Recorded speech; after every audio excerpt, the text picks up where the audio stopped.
नम्र निवेदन। प्रथम संस्मरण में पूज्यपाद श्री महाराज जी से बिछुड़ते हुए हमें प्राय 75 वर्ष हो गए हैं। अब उनके सदुपद और उनकी सुमधुर स्मृति ही इस जीवन यात्रा में हमारे सम्मेलन है। एक संक्षिप्त जीवनी परिचय भी छपा है, तथापि भक्तों की बड़ी लालसा थी कि उनकी एक विस्तृत जीवनी भी लिखा जाए, परंतु लिखे कौन? महापुरुषों का जीवन तो ईश्वर का जीवन होता है। हम सामान्य जीवन उसे न तो पूरा समझ ही सकते हैं और न उसे अभिव्यक्त करने के लिए हमारे पास उपयुक्त शब्द संपत्ति ही है। जैसे एक ही भगवान भाव भेद से भक्तों के विभिन्न रूपों में भासते हैं, वैसे ही महापुरुषों के विषय में भी उनके सभी भक्तों की एक सी धारणा नहीं होती। अतः ऐसा कोई एक जीवनी तो लिखा ही नहीं जा सकता जिससे सभी भक्तों के उनके अपने अपने भाव की पोषक सामग्री मिल सके। इन्हीं कारणों से यह कार्य अत्यंत आवश्यक होने पर भी आरंभ न हो सका। प्राय 70 वर्ष हो चुके श्री महाराज जी के कुछ भक्तों के आग्रह से श्री गोविंद दास जी वैष्णव ने उनके जीवनी चरित्र के लिए सामग्री संग्रह करने का कार्य आरंभ किया और इसमें उन्हें अच्छी सफलता प्राप्त हुई। सच पूछा जाए तो प्रस्तुत पुस्तक उनके उस अथवा परिश्रम का ही परिणाम है। इस प्रकार प्राय 2 वर्षों में पर्याप्त सामग्री एकत्रित हो गई। अब उनके संपादन की समस्या सामने आई। सामग्री बहुत उपयोगी थी और उसमें सभी प्रकार की मनोवृत्तियों के साधकों के भाव सन्निविष्ट थे। उन विभिन्न भाव और विभिन्न दृष्टिकोण से समन्वित सामग्री के आधार पर कोई क्रमबद्ध जीवन लिखाना आसान कार्य नहीं था। अतः यह निश्चय किया गया कि उन संस्मरणों को ही क्रमबद्ध करके जो काव्यों प्रकाशित कर दिया जाए। इससे सभी प्रकार की सामग्री लेखकों के अपने अपने भावों के अनुसार मिल जाएगी और उन घटनाओं के विषय में किसी एक व्यक्ति का उत्तरदायित्व भी नहीं होगा। यह निर्णय हो जाने पर उनमें से अधिकांश लेखों को उनकी भाषा आदि का संशोधन करके श्री गोविंद दास जी ने लिखा, परंतु वह चाहते थे कि संपादन का अंतिम दायित्व किसी अन्य व्यक्ति पर ही रहे। अतः इसे अंतिम रूप देने का कार्य मुझे ही सौंप गया। मैंने अपनी योग्यता के अनुसार इसका संपादन करने का प्रयत्न किया है। इसमें मैं कितना सफल हो जाऊं सो तो भगवान ही जाने। इस पुस्तक को 2 खंडों में विभक्त किया गया है। लेख और लेखकों की दृष्टि से दोनों ही खंड का समान महत्व रहे ऐसा प्रयत्न रहा है। लेखकों की भाषा तो आवश्यकता अनुसार सुधारी गई है, परंतु घटनाओं की अयथार्थता का दायित्व लेखकों पर ही है। हमें किसी विषय में अविश्वास करने का क्या अधिकार है?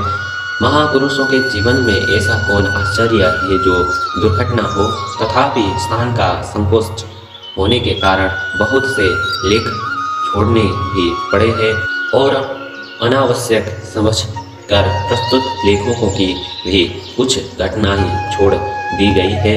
आशा है हमारी विवशता का विचार करके कृपालु लेखक हमें क्षमा करेंगे। अस्तु जैसा भी बना यह गुरुदेव के निजजनों द्वारा गुंथा हुआ श्रद्धामय पुष्पहार उन्हीं के परम पुनीत पद्मों में समर्पित करता हूँ। वे करुणामय प्रभु इस नगण्य भेंट से प्रसन्न होकर हमें अपने चरण कमलों की अहेतुकी प्रीति प्रदान करे। श्री पूर्णानंद तीर्थस्तवः। ओम श्री पूर्णानंदाय नमो नमः। श्री पूर्णानंद तीर्थ स्फुरदमृत गवे विप्रुषा प्लावितानां नस्माकं मोक्ष चिंता प्रविदितमहसां ब्रह्म भावं गतानां किन्तु संबोधधरा विघटितलिखिला कार संस्कारकारा स्वच्छन्दं दन्ध्वनीति प्रतिपद मधुना तामनुप्यञ्जयामः। ये है श्री पूर्णानंद तीर्थ। इस अद्भुत तीर्थ से वचन सुधा लहराती है। हम उसके शिखरों में स्नान कर चुके हैं। हमें अद्वितीय ज्योति का बोध हो गया है और ब्रह्मात्मा भाव का अनुभव है। मोक्ष की तो कोई चिंता नहीं है। फिर भी उस कृपा शिखर से प्राप्त बोध की धारा प्रवाहित होकर समस्त आकार एवं संस्कार के कारागार को छिन्न भिन्न कर रही है और स्वच्छंद उपदेश ध्वनि से परिपूर्ण कर रही है। अब हम प्रतिपद उसी को अभिव्यक्ति देते हैं। शिक्षा सर्वगमानां लिखिल जनमनः पावने कापि दीक्षा दीप्ता सर्वात्मदृष्टिर्निरवधि करुणा किं नु वात्सल्यवृष्टि निष्ठा ब्रह्मात्म विद्या द्योतिदलिततमस्तु विद्वनमणीना श्रीपूर्णानंद तीर्थो जगति विजयते सत्प्रतिष्ठा यतीना। श्री पूर्णानंद तीर्थ की जय हो जय हो। यह हमारे महाराज श्री संपूर्ण शास्त्रों की मूर्तिमती शिक्षा है अथवा निखिल जनता के मानस को पावन करने वाली कोई दीक्षा है। ये प्रदीप्त सर्वात्म दृष्टि है, अपार करुणा के पारावार है अथवा वात्सल्य की वर्षा है। हो न हो ब्रह्मात्म विद्या की द्युति से अज्ञान अंधकार को दूर अपसारित करने वाले ज्ञानी पुरुषों के मुकुटमणि है। ऐसा लगता है जैसे महात्माओं की शाश्वत प्रतिष्ठा ही इनके रूप में प्रकट हो गई है। संभोगे विप्रलंभे निर्भयम भयम भाति भूपो रसाना विक्षेपे वा समाध्यो विहरण निपुणा ब्रह्म विद्धेवनूना इत्थं लोके रसोकैरनुपदमधिकं भाव्यमानो बधूता श्री पूर्णानंद तीर्थ पति पति पथिका नंदयन बम भ्रमिति। संयोग श्रृंगार और वियोग श्रृंगार दोनों से अलग और दोनों में विद्यमान ये निर्भल रसराज ही है क्या? हो सकता है विक्षेप एवं समाधि से समान विहार करने वाली ब्रह्मात्म विद्या ही इनके रूप में प्रकट हुई हो। आनंद से भरपूर जनता सब और इनके बारे में उद्भावना कर रही है। ये कौन है? कोई अवधूत है। इनको लोग श्री पूर्णानंद तीर्थ के नाम से जानते हैं। मार्गवासी लोगों को आनंद देने के लिए ये पैदल ही पथ पथ पर विचरण करते हैं। ब्रह्मानंदावधिलीला ललिता लहरिका व्यंजिता संज्ञ बिंदु ब्रह्मांडांगातरोमा विदुत विधि विधुज्य छविस्तार सीमा संबित भूमां सुमालोज्ज्वल विमला रुचे ध्वस्ता मया विलासा श्री पूर्णानंद तीर्थो मम मनसि मनागात्मा भाव विभर्तु। ये है श्री पूर्णानंद तीर्थ ब्रह्मानंद सागर की लीला।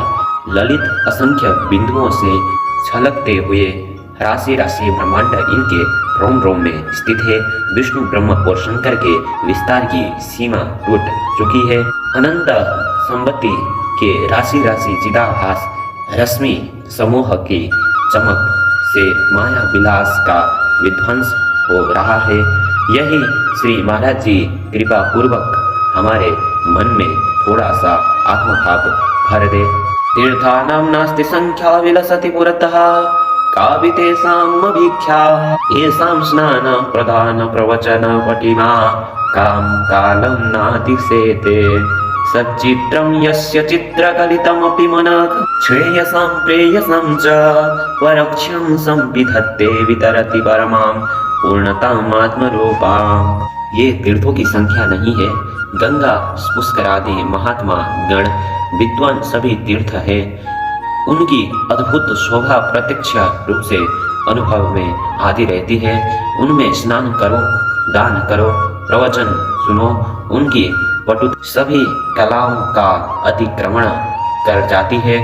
परंतु श्री पूर्णानंद तीर्थ में एक विचित्रता है। यदि एक बार, केवल एक बार थोड़ी देर के लिए उनके चित्र का आकलन कर लिया जाए तो वह श्रेय एवं प्रेय दोनों का प्रत्यक्ष कर देता है और आत्मस्वरूप सच्ची पूर्णता का दान कर देता है। सा दृष्टि सूक्ष्म लक्ष्या स्थिरचर विषया वासना स्पर्श शून्या सा दृष्टिर्दृश्य मुक्तं करणमिव परं संप्रसादैकरूपा सा दृष्टिर्यत्र नान्यः सकलमविकलं ब्रह्म प्रत्यक् प्रशान्तं श्री पूर्णानंद नेत्र द्वय रस बिलसा पूर्ण कारुण्य मात्रा। वह दृष्टि जिसका लक्ष्य सूक्ष्म होता है, खुली रहकर स्थवर जंगम को भी देखती रहती है, किंतु वासना का स्पर्श भी नहीं होता, वह दृष्टि जिसमें दृश्य न हो, निर्विषय कारण के समान हो और संप्रसन्न समाधि रूप हो, वह दृष्टि जिसमें द्वैत है, यही नहीं सब कुछ प्रत्येक चैतन्याभिन्न निर्विकार एवं प्रशांत ब्रह्म ही है, वह संभावी मुद्रा संप्रज्ञात समाधि अथवा समाधि के अथवा निर्विकल्प निर्विजय ब्रह्मनिष्ठ श्री पूर्णानंद तीर्थ महाराज के नयन युगल के विलास पूर्ण कोण का कारुण्य मात्र ही है।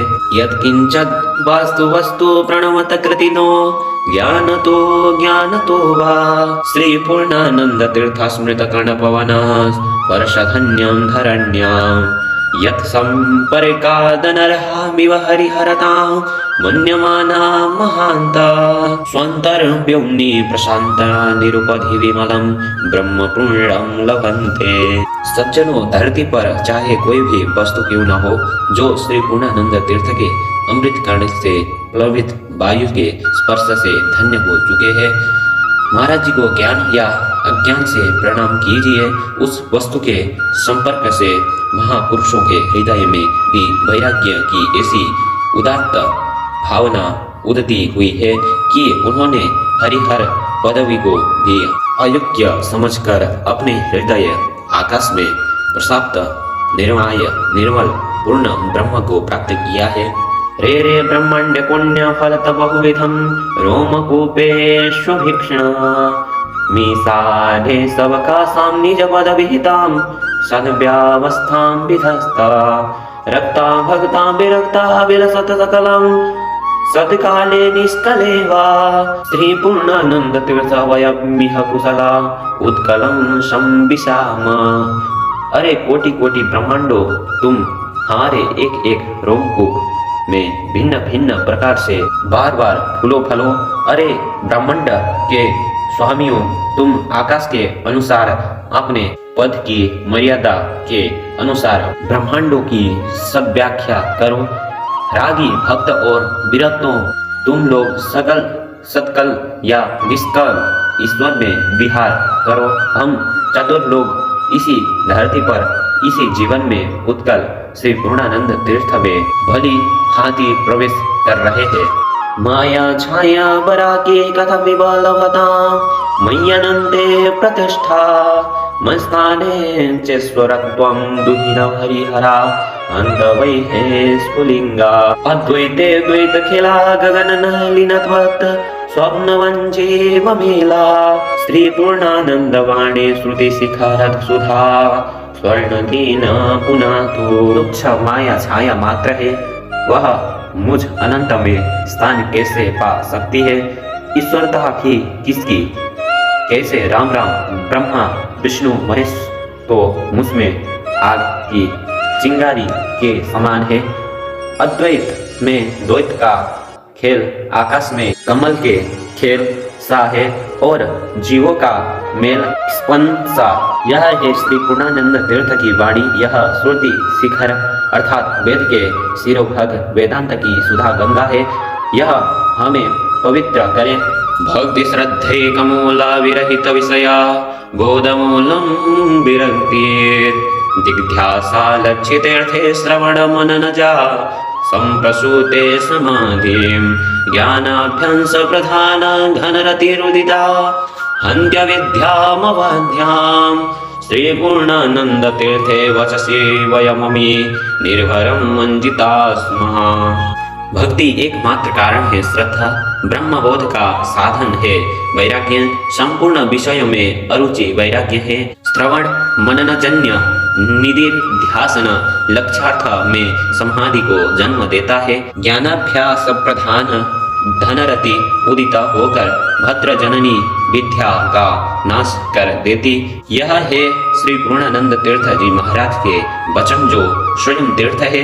अब हम निश्चित होकर इसमें मग्न हो चुके हैं। श्री पूर्णानंद कल्प दुमतल रजसा पाविते भू प्रदेशे यस्मिन् कस्मिन् निषीदन् सपदि निजपदे शान्तवित्ते निसर्गा दर्शं दर्शं स्वरूपं परिणतविधुरं ब्रह्म निर्भेदमद्धा न श्रद्धां नानुबन्धं श्रुतिशिखरगिरा माग्रहं नानुमन्ये।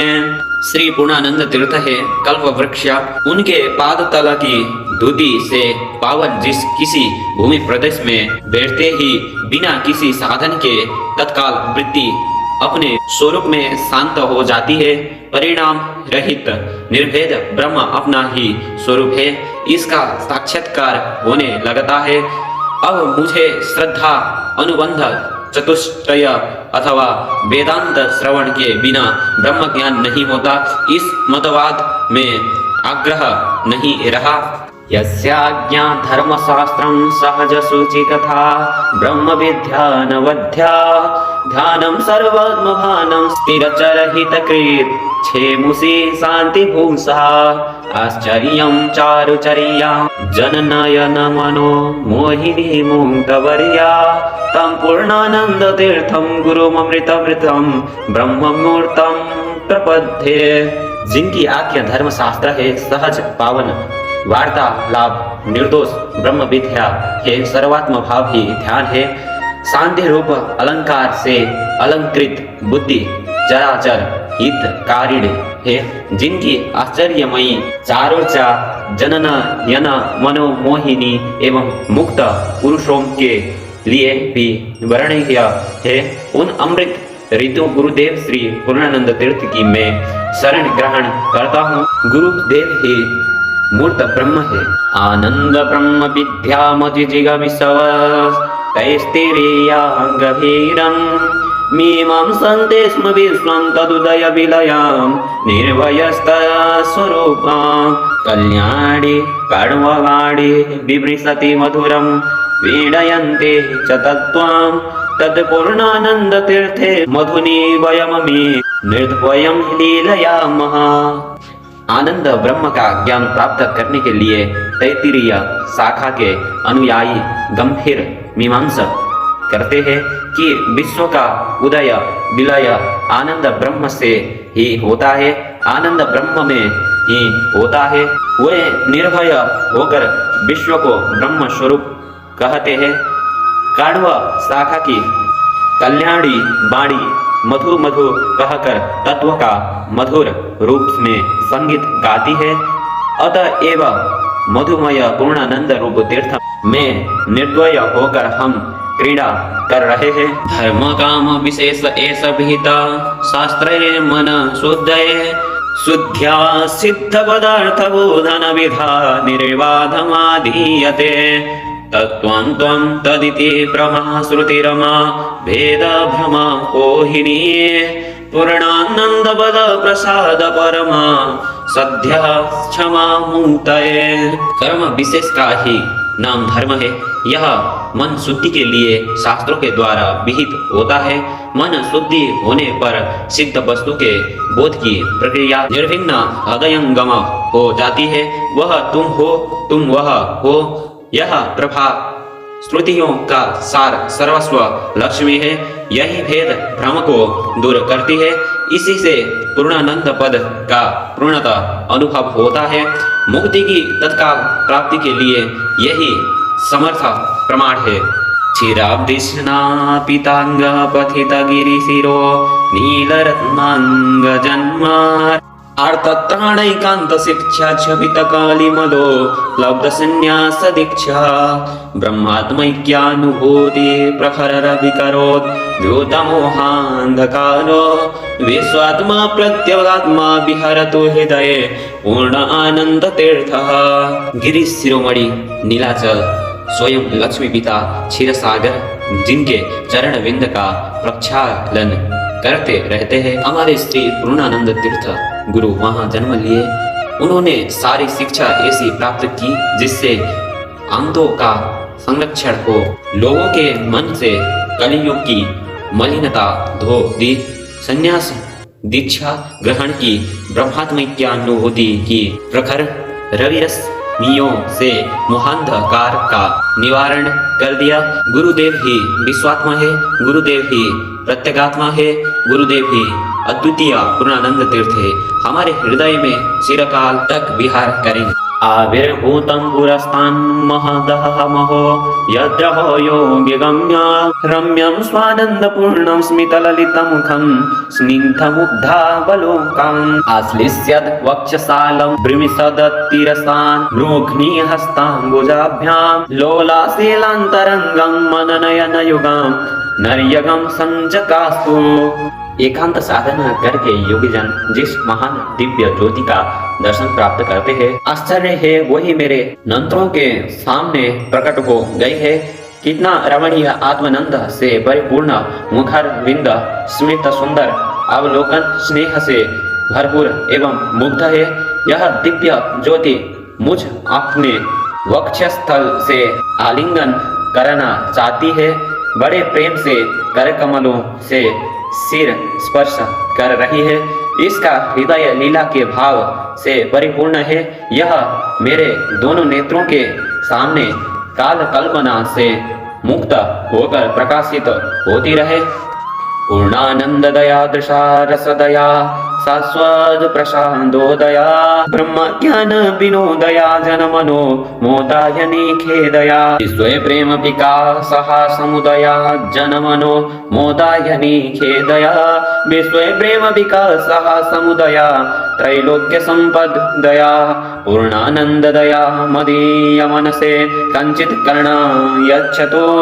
श्री पूर्णानंद तीर्थ की दया अपनी पूर्णानंद दायिनी दृष्टि से मेरे मन को एक छोटी सी कणिका का दान कर दे। वह दृष्टि रसदायिनी है, निरंतर प्रेम प्रसाद से आर्द्र है, ब्रह्म ज्ञान विनोदिनी है, प्रेमी भक्तों को आनंद देने के लिए अश्रांत जागरूक है, हास्य प्रमोद के द्वारा विश्व प्रेम को विकसित करती है, त्रैलोक्य संप्रदा का दान करती रहती है।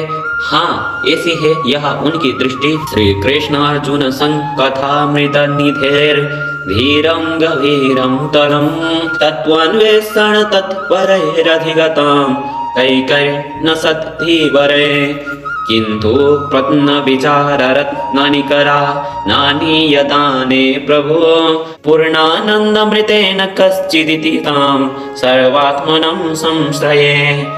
श्री कृष्ण अर्जुन का संवाद अमृत का समुद्र है।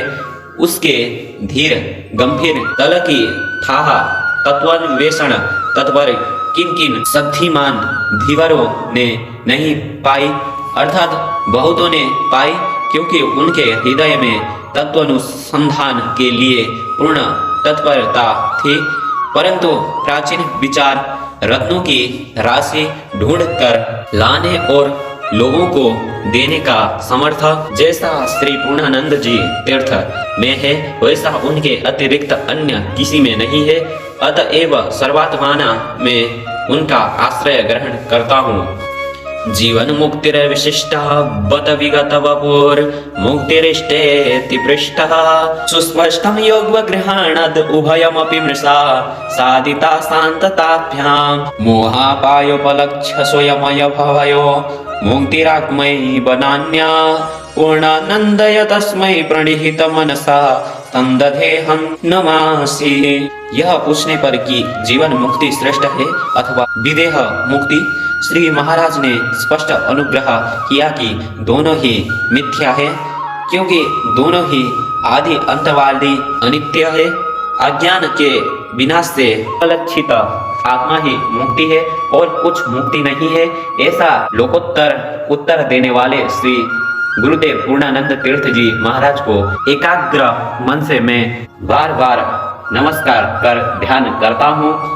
स्वर्ण स्वर्ण प्रभाभि श्रुति हृदय नभो व्यापी निर्भीर मनोज्ञा भावा भाव प्रभावोजित हितमणि निर्विस्फरत भी प्रपूर्णा श्री पूर्णानंद तीर्था गम निगम रसोल्लास संपन्निधाने मंजूषा काव्य वाणी मम मनसि मनान मंदिर चाकसी। सुवर्ण के समान चमकते हुए वर्णों से श्रुति दयारूप आकाश में झिलमिल झिलमिल अपनी सुंदरता को फैला रही है। भाव भाव के प्रभाव से मुक्त हितरूप मणियों से परिपूर्ण है। श्री गुरुदेव के आगमन निगम रूप रसोल्लास संपदा का निधान है। यह कल्याणदायिनी निर्वाण प्रकाशिका वाणी रूप मज्जुषा मेरे मन मंदिर में जगमग जगमग प्रकाशित रहे। वैकुंठकेन दृष्ट श्रवण पथगतः स्वप्नवद भाति चैते तद्वृत्तिना निरोध सहज शयनवत् तत्र को वा प्रमोद प्राक्प्रत्यक् भावमुक्तं यदिदमहमिति ब्रह्मपूर्णं न चान्यात् पूर्णानन्दोपदेशो दिशि विदिशि सदा मंगलम ते दिशितु। वैकुंठ किसने देखा है वह तो केवल सुना हुआ है और चित्त में स्वप्न के समान भासता है। योग के द्वारा चित्त वृत्तियों का निरोध सहज सुसुप्ति के समान ही है। उसमें कौन सा आनंद धरा हुआ है। अंतर और बाह्य भाव से रहित एवं वह यह तथा मैं के रूप में भासमान केवल पूर्ण ब्रह्म ही है, दूसरी कोई वस्तु नहीं है। श्री पूर्णानंद तीर्थ जी का यह उपदेश प्रत्येक दिशा एवं विदिशा में सदा मंगल का विस्तार करे। अखंडानंद संबोध पूर्तये ब्रह्म मूर्तये सुदास्मित समाश्लिष्ट नेत्रांत स्फूर्तये नमः। वह अखंडानंद बोध की संपूर्ति है, ब्रह्म की मूर्ति है। सुधा भरी मुस्कान से समाश्लिष्ट उनके नयन पूर्ण छलकते रहते हैं। गुरुदेव श्री पूर्णानंद जी को बारंबार हम प्रणाम करते हैं। इति श्रीमद स्वामी अखंडानंद सरस्वती विरचित गुरुदेव श्री पूर्णानंद तीर्थस्तव श्री उड़िया बाबूजी संस्मरण वेद दर्शनाचार्य महामंडल से स्वामी श्री गंगेश्वरानंद जी महाराज अहमदाबाद से कहते हैं। आत्माज्ञम ह्याचर भूति कामः संयो हवै तत्परमं ब्रह्मवेद ब्रह्मी भवति। पूज्यपाद ब्रह्मनिष्ठ श्री उड़िया बाबूजी महाराज का मुझसे बहुत बार सम्मिलित हुआ। उनका प्रेम दिनों दिन मुझ पर बढ़ता ही गया। वृंदावन आने पर मैं तो विचार ही करता रहा जाता था कि बाबा जी से मिलने चालू कि वे मेरे आने की सूचना पाकर पहले ही अपने मंडल सहित स्रोत मुनि निवास में आ जाते थे। एक बार मैं स्टेशन पर उतरकर स्रोत मुनि निवास में न जाकर सीधा बाबा जी के दर्शनार्थ उनके आश्रम पर वही पहुंचा। उन्होंने पूछा, आप कब आए? मैंने उत्तर दिया, अभी आ रहा हूँ। महाराज जी बोले, इतनी शीघ्रता क्यों? स्रोत मुनि निवास में नहीं गए? मैं बोला, क्या करें, आपके पास पहुंचने से पहले ही आप मेरे पास पहुंच जाते हैं, इसलिए डर बना रहता है कि कहीं आप ही पहले ना पहुंच जाए। अधिक क्या कहे बाबा जी, स्वयं आमनी और दूसरे के लिए मानद थे। एक बार स्रोत मुनि निवास में भंडारा था, बाबा जी को आमंत्रण देने में मुझसे भूल हो गई। ठीक पंक्ति लगते समय मुझे स्मरण हुआ कि बाबा जी को आमंत्रण करना भूल गए। अपनी भूल पर पश्चाताप करते हुए मैंने तुरंत एक व्यक्ति को सेवा में प्रार्थना करने के लिए भेजा। उस समय आप भोजन कर रहे थे, भोजन छोड़कर तुरंत चल दिए और पंक्ति में मेरे साथ सम्मिलित हुए। आप बतलाए, ब्रह्मनिष्ठ महापुरुष के अतिरिक्त कौन व्यक्ति ऐसा कर सकता है? बाबा जी सतत ब्रह्म चर्चा में निरत रहते थे। बाबा जी स्वयं तो आत्मनिष्ठ थे ही, दूसरे के लिए भी आत्मनिष्ठ का द्वार खोलने का प्रयत्न करते रहते थे। बाबा जी अनात्मक चर्चा कभी नहीं करते थे। आसुते राममृते कालम नयद वेदांत चिंतया न दध्यादवसरम कंचित कामादिनम मानगपि। यह सिद्धांत उनके जीवन में अक्षरशः सत्य था। कई बार जब उनसे मेरा मिलन होता तो वेदांत के गुण सिद्धांतों पर विचार हुआ करता था। यहाँ उदाहरणार्थ केवल एक विचार पाठकों के समक्ष रखा जाता है। एक बार बाबा जी स्रोत मुनि निवास के ऊपर वाले कमरे में जहाँ मैं ठहरता हूँ मेरे पास आए। उनके साथ पलटू स्वामी एवं रामदास जी आदि कई भक्तजन भी थे। बाबा ने गीता के 15वां अध्याय के पुरुषोत्तम तत्व संबंधी विषय पर विचार प्रारंभ किया। बोले, भैया क्षर अक्षर एवं पुरुषोत्तम ये तीनों क्या है? आप इस पर कुछ सुनाए। आज्ञा पाकर मैंने इस विषय का वर्णन आरंभ किया। महाराज, क्षर शब्द का अर्थ विनश्वर प्रकृति या कार्य प्रपंच है। अक्षर शब्द का अर्थ सापेक्ष अविनाशी जगत का मूल कारण प्रधान तत्व है तथा प्रकृति एवं प्रकृति के कार्य प्रपंच की कल्पना का अधिष्ठान अखंड सच्चिदानंद पूर्ण पर ब्रह्मा पुरुषोत्तम पद का अर्थ है। किसी किसी आचार्य ने अक्षर शब्द का अर्थ जीवात्मा भी माना है। माया के कपटमय भोग्य रूप प्रपंच में वह भोक्ता रूप से वर्तमान रहा है, अतः वह कुटस्थ कहा जाता है। बाबा जी व्याख्या को सुनकर प्रसन्न हुए। उनके साथ शास्त्रीय विषयों पर जो विचार होते रहे हैं, यदि वे लिपिबद्ध किए जाए तो इस संस्मरण का कलेवर बहुत अधिक बढ़ जाएगा। बाबा जी जिस वर्ष ब्रह्मलीन हुए थे, उसी वर्ष होली के अवसर पर मेरी उनसे भेंट हुई थी। मैंने उनसे उत्साहवादी से अलग रहने की अनुमति मांगते हुए कहा, महाराज, ये महोत्सवादी मानने में बहुत विक्षेप होता है। भूल से कार्यकर्ताओं द्वारा कई व्यक्तियों का अपमान हो जाता है तथा जन संसर्ग के कारण एकांत भाव से ब्रह्म चिंतन में भी बात होती है। उत्तर में महाराज ने एक ही बात कही, भैया, इन प्रवृत्ति प्रधान कार्यों को छोड़ना तो एक और रहा, संहार ही कर डालूंगा। इस वाक्य के गुण तत्वों की ओर मेरी दृष्टि नहीं गई कि आप इस वर्ष लीला संहरण करना चाहते हैं। उनका संकेत इस ओर ही था। सर्वतंत्र स्वतंत्र न्यस्तदंड पूज्य स्वामी श्री अखंडानंद जी सरस्वती जी कहते हैं, स्वयं प्रकाश सर्वाधिष्ठान आत्मस्वरूप ब्रह्म ही संपूर्ण नाम रूपात्मक प्रपंच के रूप में प्रतिभासित हो रहा है। वह स्वयं ही विषय और विषयी के द्विविध रूप में विवर्तमान होकर भी अपने अद्वितीय निर्विकार स्वरूप में ही प्रतिष्ठित है। इस अनिर्वचनीय विश्व में जो अलौकिक, पारलौकिक अथवा अलौकिक दिव्य चमत्कार चमक रहा है, इनसे उसकी एक रस अनुभव स्वरूप अद्वितीयता में कोई अंतर नहीं पड़ता। विश्व के एक एक कण में विराजमान अगणित वैचित्र्य एवं परस्पर विलक्षणताएं उनके निर्निमित्त भेद रहित अभयादि स्वतंत्र का ही उद्घोषण करती है। निखिल वेद पदार्थ अपने परम स्वरूप की एकता, अधिष्ठानता एवं चिन्मात्रता से ही उद्भासित है। वह परम स्वरूप भी प्रत्येक चैतन्य से भिन्न होने पर तो अनुभाव्य जड़ एवं विकारी सिद्ध होगा तथा उस अविनाशी सत से भिन्न होने पर यह प्रत्येक चैतन्य भी क्षणिक एवं विनस्वरूप हो जाएगा। अतः परमार्थ सत्ता एवं प्रत्येक चैतन्य का भेद अनुभव विरुद्ध है। इस भेद रहित उपलब्धि का एकमात्र द्वार है वह महापुरुष जो ऐक्यबोध की प्रचंड ज्वाला में अविद्या और उसके विलास को भस्मसात कर चुके हैं। कहना न होगा कि हमारे महाराज ऐसे ही जीवमुक्त महापुरुष थे। प्रत्यक्ष दर्शन के पूर्व भी सत्संगियों द्वारा उनकी महिमा सुनकर तथा कल्याण में उनके उपदेश पढ़कर मेरे हृदय में उनके प्रति एक महान आकर्षण था, परंतु उनके दर्शन का सौभाग्य तो तब प्राप्त हुआ जब महाराज जी स्वयं कृपा करके प्रयागराज पधारे। उन दिनों में कथा के अतिरिक्त और कुछ नहीं बोलता था। कथा में ही उस चलते फिरते ब्रह्म का दर्शन करने के अनंत सायंकालीन सत्संग में मैंने उनसे प्रश्न किया, पुनर्जन्म किस वस्तु का होता है?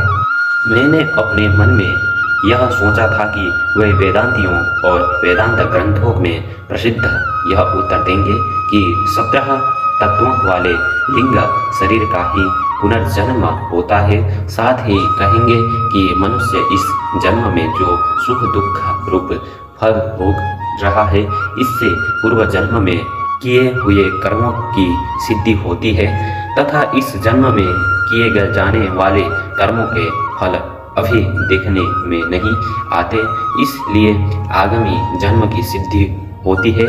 ऐसा न मानने पर अकृताभ्यागम और कृतविप्रणाश दो दोषों की प्रति होगी तथा ईश्वर में पक्षपात और निर्दयता के दोषों का प्रसंग उपस्थित होगा।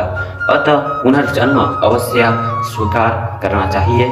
इसके पश्चात उसने के लिए मन ही मन यह सोच रखा था कि लिंग शरीर का ही जन्म होता है तो हुआ करे, मैं तो दृष्ट हूँ, उससे मेरा क्या संबंध, मैं आत्मा तो दृष्टा हूँ, इसलिए मेरे लिए तो पुनर्जन्म के निवारण का प्रयत्न करने की भी कोई आवश्यकता नहीं है।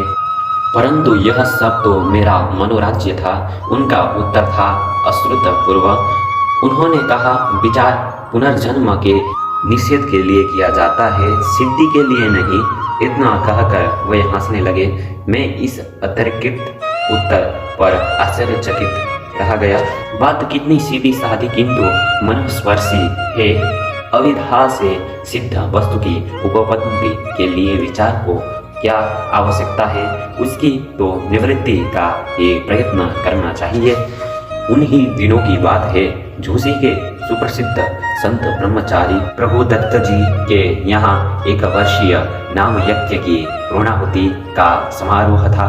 मैं भी साधक रूप से इस यज्ञ का एक होता था। महाराज श्री के तत्वावधान में इस महोत्सव का आयोजन हुआ था। अंत में प्रयाग पंचकोशी की परिक्रमा हुई। बाबा के एक निजजन थे, ब्रह्मचारी श्री कृष्णानंद जी। निजजन क्या, भक्तों की भावना के अनुसार तो वे बाबा के पुत्र ही थे। बाबा में भक्तों का शंकर भाव था और ब्रह्मचारी जी को वे साक्षात गणेश ही मानते थे। आकृति और प्रकृति से भी वे गणेश जी ही जाना पड़ते थे। अधिकतर इसी नाम से उनकी प्रसिद्धि भी थी। एक दिन उनसे पूछा, परमार्थ चर्चा होने लगी। गणेश जी ने पूछा, भगवान कृष्ण के उपासक विविध रूपों में उनकी उपासना करते हैं, कोई बाल रूप में, कोई किशोर रूप में, कोई गोपी वल्लभ रूप में और कोई पार्थसारथी के रूप में। इन सबको क्या एक ही कृष्ण के दर्शन होते हैं? मैंने कहा, एक ही कृष्ण के दर्शन क्यों होंगे? भक्त के भाव भेद अनुसार श्री कृष्ण भी अनेक होंगे। गणेश जी, ऐसा कैसे हो सकता है? इस प्रकार तो अनेक ईश्वर सिद्ध होंगे। मैंने बोला, ईश्वर तो एक ही है, परंतु भगवान का साकार विग्रह तो भक्त की भावना के अधीन है। वे भक्त के भगवान है। इसी से तो भावुक भक्त वृंदावन बिहारी, मथुरानाथ और द्वारकाधीश को अलग अलग मानते हैं। इस प्रकार कुछ देर हम दोनों का परस्पर विचार विनिमय होता रहा। गणेश जी का कथन था कि एक ही कृष्ण भक्तों की भावना के अनुसार विभिन्न रूपों में दर्शन देते रहे, और मैं कहता था कि परमार्थ तत्व में ईश्वरता तो आरोपित ही है और ईश्वर का व्यक्तित्व तो भक्त की भावना के अधीन है। अतः भक्तों के भाव भेद के अनुसार वे सब अलग अलग है। फिर यही प्रश्न हमारे श्री महाराज जी से किया। उन्होंने कहा, अरे प्रत्येक भक्त के कृष्ण अलग अलग है। यही नहीं, प्रत्युत प्रत्येक भक्त भी जब जब दर्शन करता है उसे नवीन कृष्ण का ही साक्षात्कार होता है, क्योंकि दृष्टि ही सृष्टि है। प्रत्येक दृश्य हमारी वृत्ति का ही तो विलास है। भगवत दर्शन भी क्या बिना ही वृत्ति के होता है।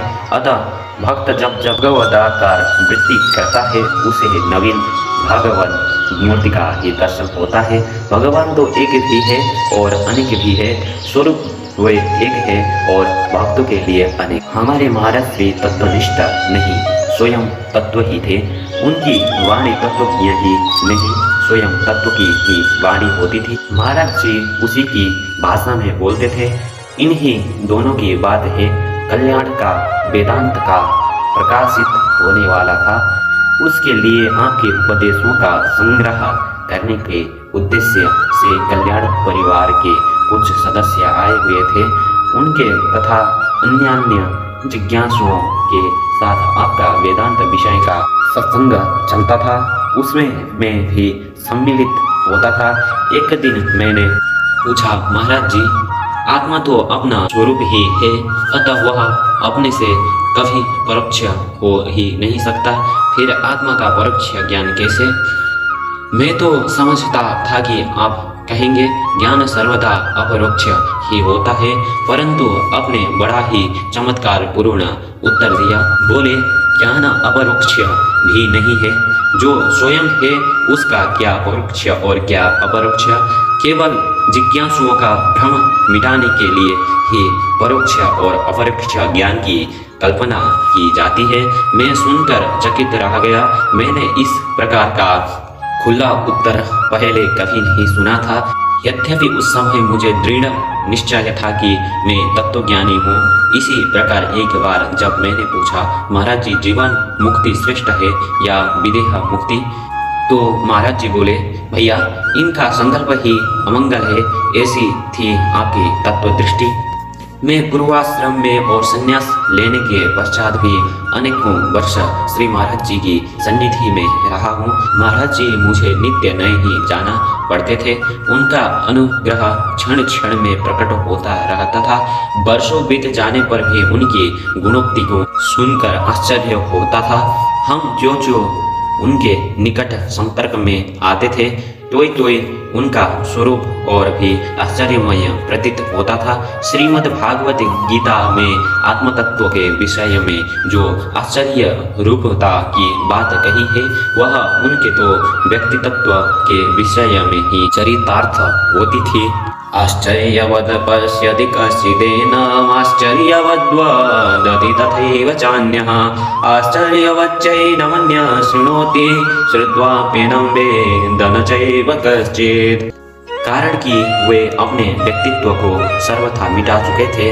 अब जो चरम और परम तत्व निषेधावधि रूप से अवशिष्ट था, वही भक्तों की भावना से व्यक्तित्व के रूप में भासता था। स्वयं अपनी दृष्टि में तो महाराज जी सर्वतीर्थ अथवा सर्वस्वरूप ही थे। किसी जिज्ञासु ने पूछा, भगवान, आप ब्रह्म है? श्री महाराज जी ने कहा, क्या तू ब्रह्म को आंखों से देखकर पूछ रहा है? जिज्ञासु ने कहा, तभी क्या आप ज्ञानी है? महाराज जी ने कहा, ज्ञान होने पर भी क्या ज्ञान का अभिमानी कोई घर में रहता है? जिज्ञासु ने कहा, तब क्या आप अज्ञानी है? फिर महाराज जी ने कहा, बावले हो, क्या अज्ञान कभी दृष्टि में आया है? जिज्ञासु ने कहा, तब आप कौन है? श्री महाराज जी ने कहा, तुम जितना देख रहे हो उसी के विषय में पूछो। तुम मुझे काम करते हुए देखते हो, बस मैं चराचर का सेवक हूँ। हम लोगों को ऐसे उत्तर का अनुमान नहीं था। जिज्ञासु का मन श्रद्धा से झुक गया। उसने मन ही मन कहा, चराचर के सेवक तो भगवान ही है, अथवा वे संत है जो उनसे एक हो चुके हैं। श्री मुनिलाल जी आदि कुछ भक्त अपनी जीवनी लिखना चाहते थे, परंतु आपके अलौकिक चरित्र का चित्रण कैसे किया जाए, यह उनकी समझ में नहीं आता था। एक दिन किसी ने आपसे पूछा, प्रभु, संतों की जीवनी कैसी लिखनी चाहिए? आप बोले, संतों की जीवनी कागज पर नहीं, दिल पर लिखनी चाहिए। सचमुच संतों की जीवनी कागज पर लिखने की वस्तु है ही नहीं। संत का जीवन तो संतत्व का जीवन है। वह अमर और एक रस है। उसका आविर्भाव हृदय में ही होता है। जो संत के जीवन की एक हल्की सी झांकी पा लेता है, वह स्वयं संत हो जाता है। महाराज श्री के सामने मैंने उनके आश्रम में बहुत दिन तक श्रीमद् भागवत आदि सद्ग्रंथों की कथा कही है। एक दिन किसी प्रसंगवश मैंने कहा, जीव अपने को भगवान का भोग्य समझने लगे, इसी का नाम भक्ति है। भक्त की दृष्टि अपने सुख पर भी नहीं होती, वह तो सर्वदा अपने प्रियतम को ही सुख प्रदान करना चाहता है। कथा समाप्त होने पर सायंकाल में जब मैं आश्रम की छत पर आपके सत्संग में गया तो इसी प्रसंग को लेकर चर्चा चली। आप बोले, भैया, जीव का परम प्रेमास्पद तो अपना आत्मा ही है। वह भ्रम से भले ही किसी अन्य को अपना प्रियतम माने। जीव चेतना है, अतः वह कभी किसी का भोग्य या दृश्य नहीं हो सकता। वस्तुतः वही सबका भोक्ता या दृष्टा है। जो जीव विषय का भोक्ता होता है उसे संसारी कहते हैं, और जो भगवान का भोक्ता होता है वह भक्त कहलाता है। इसी प्रकार समाधि का भोक्ता योगी कहा जाता है, और जो भोक्ता एवं भोग्य का वाद कर देता है वह ज्ञानी है। मैं भगवान का भाग्य हूँ, इस भावना में जो दिव्य एवं अलौकिक रस है, भक्त उसका भोक्ता ही है। मैं भोग्य हूँ, यह भावना तो उसकी भोग्य ही है। अतः आत्मनस्तु कामया सर्वं प्रियम भवति भवति। यह श्रुति समान रूप से सभी जीवों के स्वभाव का निर्देश करती है। श्री महाराज जी जिन लोगों के साथ वेदांत चर्चा करते थे, उनसे ब्रह्माभ्यास की बात प्राय कहा करते थे। उनका कथन था कि तत्व ज्ञान हो जाने पर भी निरंतर ब्रह्माभ्यास में तत्पर रहना चाहिए, परंतु मेरी बुद्धि इस बात को स्वीकार नहीं करती थी। भला जो कर्ता कार्य कारण सभी से अतीत सर्वदृष्टानुभूत स्वयं प्रकाश प्रत्यक चैतन्य में परिनिष्ठित है, उस तत्वता के लिए किसी भी प्रकार के साध्य साधन की बात कैसे कही जा सकती है, जिसमें कृतित्व ही नहीं उसके लिए किस कर्तव्य का विधान किया जा सकता है। अतः एक दिन मैंने एकांत में पूछा, महाराज जी, तत्वज्ञ के लिए तो शास्त्र किसी भी कर्तव्य का विधान नहीं करता, फिर अब ब्रह्माभ्यास का प्रतिपादन किस दृष्टि से करते हैं? महाराज जी बोले, भैया ये लोग कुछ जानते तो है नहीं, अभ्यास भी छोड़ देंगे तो साधनहीन हो जाएंगे। मैं इसीलिए ब्रह्माभ्यास पर जोर देता हूँ, जिससे साधन में लगे रहने से इनकी निरंतर अपने लक्ष्य की ओर प्रगति होती है रहे। मैंने पूछा, ब्रह्माभ्यास का स्वरूप क्या है? फिर आपने बोला, ब्रह्म क्या अभ्यास की वस्तु है? अरे सब प्रकार के अभ्यासों का निषेध ही ब्रह्माभ्यास है। मैं किसी भवनात्मक अभ्यास की बात थोड़े ही कर रहा हूँ। एक बार मैंने पूछा, महाराज जी ध्यान किसका करना चाहिए? आप बोले, अपना करना चाहिए। मैं बोला, अपना से क्या आशय? क्या अपने आत्मा का? आप बोले, आत्मा क्या किसी का ध्याय हो सकता है? मेरा आशय है अपने शरीर का। मैं बोला, शरीर का ध्यान करने से क्या लाभ होगा? ध्याता जिसका ध्यान करता है, अंत में उससे उसका तादात्म्य हो जाता है। अतः शरीर का ध्यान करने से तो शरीर से ही तादात्म्य होगा। आप बोले, तादात्म्य तो तब होता है जब ध्याय में उपादेय बुद्धि होती है। मैं उपादेय बुद्धि रख कर शरीर का ध्यान करने की बात नहीं करता। यदि उपादेय बुद्धि न रखा कर शरीर का ध्यान किया जाएगा तो वह इसी प्रकार अपने से पृथक भासेगा, जैसे घट दृष्टा से घट। इस प्रकार अपने से शरीर का पार्थक्य अनुभव होने से तो असंगता ही बढ़ेगी। श्री भोले बाबा जी एक सुप्रसिद्ध वेदांत निष्ठ संत थे। जब उनका देहावसान हुआ तो मैंने श्री महाराज जी से पूछा, क्या श्री भोले बाबा जी की मुक्ति हो गई होगी? आप बोले, मुक्ति क्या मरने से होती है? जो मुक्त है वह तो सर्वदा ही मुक्त है। जीना मरना तो स्वप्न के समान केवल प्रतीति मात्र है। मैंने गुरु तत्व के संबंध में शास्त्रों में बहुत कुछ पढ़ा लिखा था और सोचा समझा भी था, परंतु इस संबंध में महाराज श्री ने जो बात बताई वह उसके पहले मेरी बुद्धि में उतनी स्पष्ट नहीं थी। उन्होंने कहा कि अधिकारी को भगवत प्राप्ति अथवा परमार्थ तत्व का साक्षात्कार कराने के लिए स्वयं पूर्णता ही आकार विशेष के रूप में साधक के हृदय में आविर्भूत होती है। बाहर का आकाश तो केवल निमित्त मात्र ही होता है। संबंध सर्वथा मानसिका वस्तु है और वह मानस मूर्ति के साथ होता है। इसीलिए बाहर गुरु मूर्ति के मरने बिछुड़ने या संसारी लोगों की दृष्टि से पतित हो जाने से भी उन बातों का संबंध अपनी मानसी मूर्ति के साथ किंचित नहीं होता।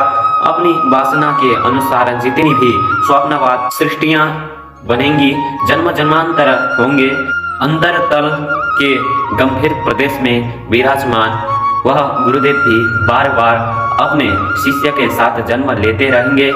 साधक के हृदय में विराजमान जो गुरु मूर्ति है वह तब तक उसी में रहेंगी जब तक ग्रंथि भेद होकर अंतरकरण बाधित नहीं हो जाता। अथवा प्रतिभास नाश होकर विदेश मुक्ति नहीं हो जाती। इसको यो कह सकते हैं कि यदि किसी साधक को एक बार ठीक ठीक गुरुदेव की प्राप्ति हो गई तो वे दोनों सर्वदा के लिए परस्पर बांध गए, दोनों साथ ही साथ मुक्त होंगे। शिष्य की मुक्ति हुई बिना हृदय में विराजमान गुरुदेव की भी मुक्ति नहीं हो सकती। कहना नहीं होगा कि उसके इस उपदेश के पूर्व इस संबंध में मेरी जानकारी इतनी स्पष्ट नहीं थी और तब मुझे उन महात्मा के वचनों के अर्थ का साक्षात्कार हुआ जिन्होंने अपने एक शिष्य से कहा था कि बेटा, जब तक तू मुक्त नहीं होगा मैं मुक्ति स्वीकार नहीं करूंगा। महापुरुष साधक के जीवन में बाह्य रूप से ही पथ प्रदर्शन नहीं करते, वे उसकी अंतश्चेतना में आविर्भूत होकर भी समय समय पर आवश्यक स्फूर्ति प्रदान करते रहते हैं। इसी से साधकों का जिन संदोग से आध्यात्मिक संबंध हो जाता है वे कभी कभी स्वप्न और ध्यानादि के समय भी प्रकट होकर उन्हें पथ प्रदर्शित करते रहते हैं। श्री महाराज जी के भक्तों से ऐसे स्वप्न संबंधी सैकड़ों अनुभव सुने गए हैं। मेरी यद्यपि स्वप्नों में कोई विशेष आस्था नहीं थी, तथापि 2-3 बार मुझे भी उनके विषय में बड़े विचित्र स्वप्न देखने में आए। एक बार तो मैंने उन्हें श्री कृष्ण के समान कटी काछनी और मुकुट आदि धारण किए देखा। दूसरी बार ऐसा हुआ कि मेरे पितामह जी ने कुछ भूमि खरीदी थी, उसका जब हम उपयोग करने लगे उसमें प्रेतों ने कुछ बाधा उपस्थित की। उस समय मैंने स्वप्न में देखा कि श्री महाराज जी उसी स्थान पर एक चबूतरे पर बैठे हैं और कह रहे हैं कि तुम इस भूमि को जोत बो तो सकते हो, परंतु इसकी पैदावार कोई अपने काम में मत लाना, उसे धर्मार्थम लगा देना। हमने ऐसा ही किया और फिर कोई उपद्रव नहीं हुआ। तीसरी बार एक बड़ा ही विलक्षण स्वप्न देखा। मैंने स्वप्न में भी अपने को उसी कुटी में देखा जिसमें कि मैं सोया हुआ था। वहाँ 2 तख्त पड़े थे, उनमें से एक पर मैं लेटा हुआ हूँ और दूसरे पर श्री महाराज जी आकर लेटे गए। फिर देखा कि वे दोनों तख्त मिलकर एक हो गए हैं और महाराज श्री मेरा आलिंगन किए हुए हैं। उस आलिंगन के द्वारा मैं मानो उनसे अभिन्न हो गया हूँ। उस अवस्था में मुझ वे ही देखते थे, अपना आप मानो लुप्त हो गया था। इस प्रकार स्वप्न में मुझे उनसे अभिन्नता का अनुभव हुआ। इसके कुछ काल पश्चात आपका निर्वाण हुआ। निर्वाणोत्सव समाप्त होने पर मैं आपने कुछ सारथियों के सहित गोवर्धन की परिक्रमा को गया। परिक्रमा के मार्ग में कुछ समय के लिए मैं अकेला रह गया। सब साथी मुझसे बिछुड़ गए।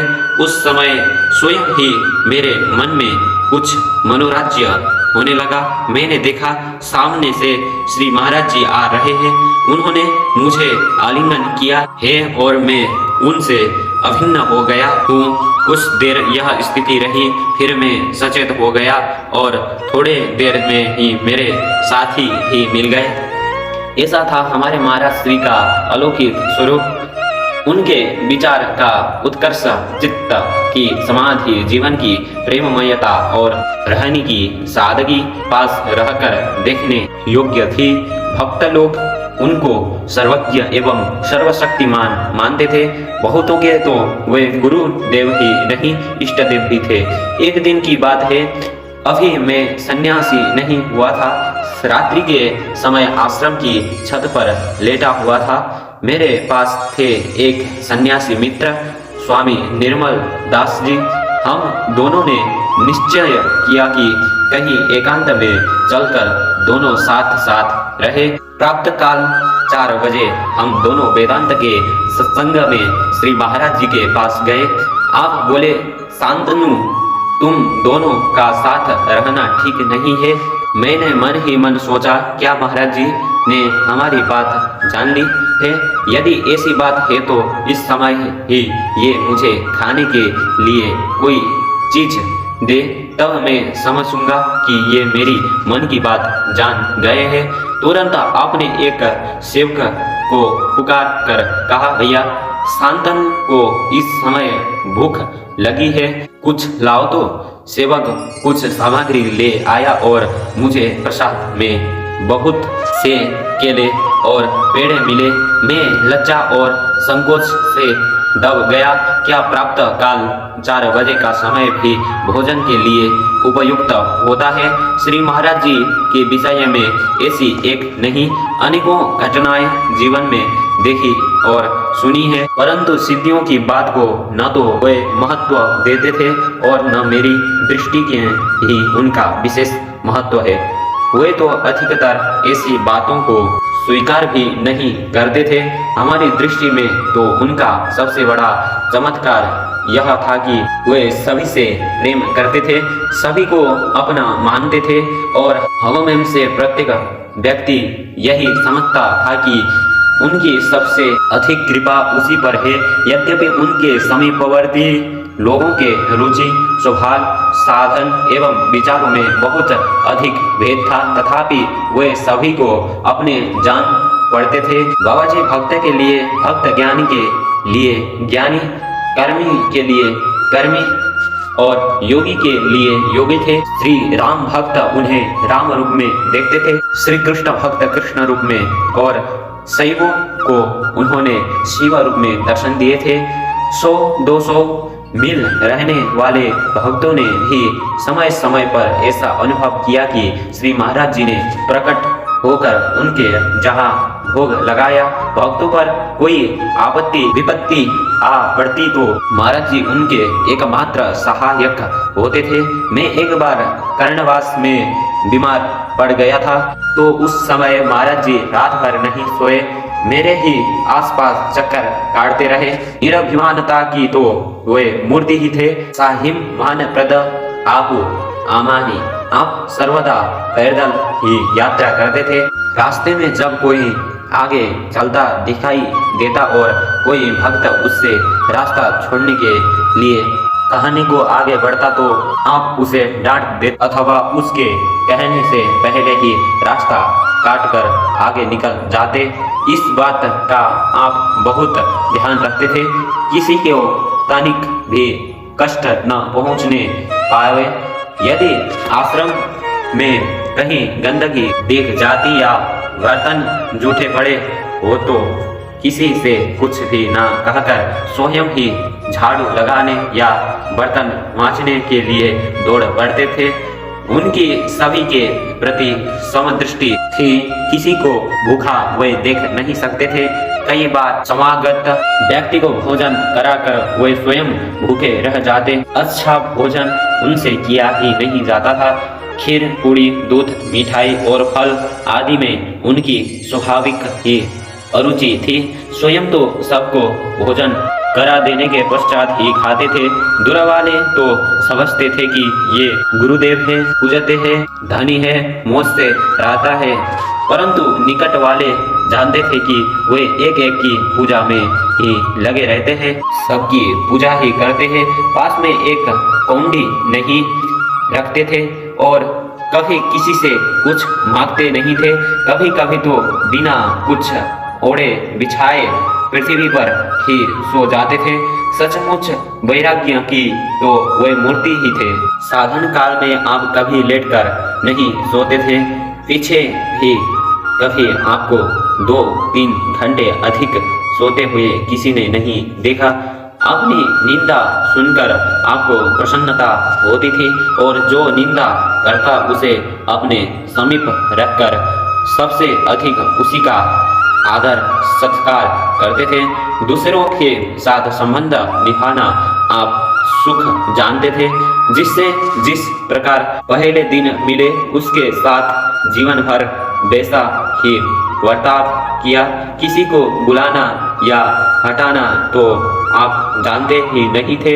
ऐसा कोई प्राणी नहीं है जिसने आपके जीवन में कभी किसी विकार की छाया भी देखी हो।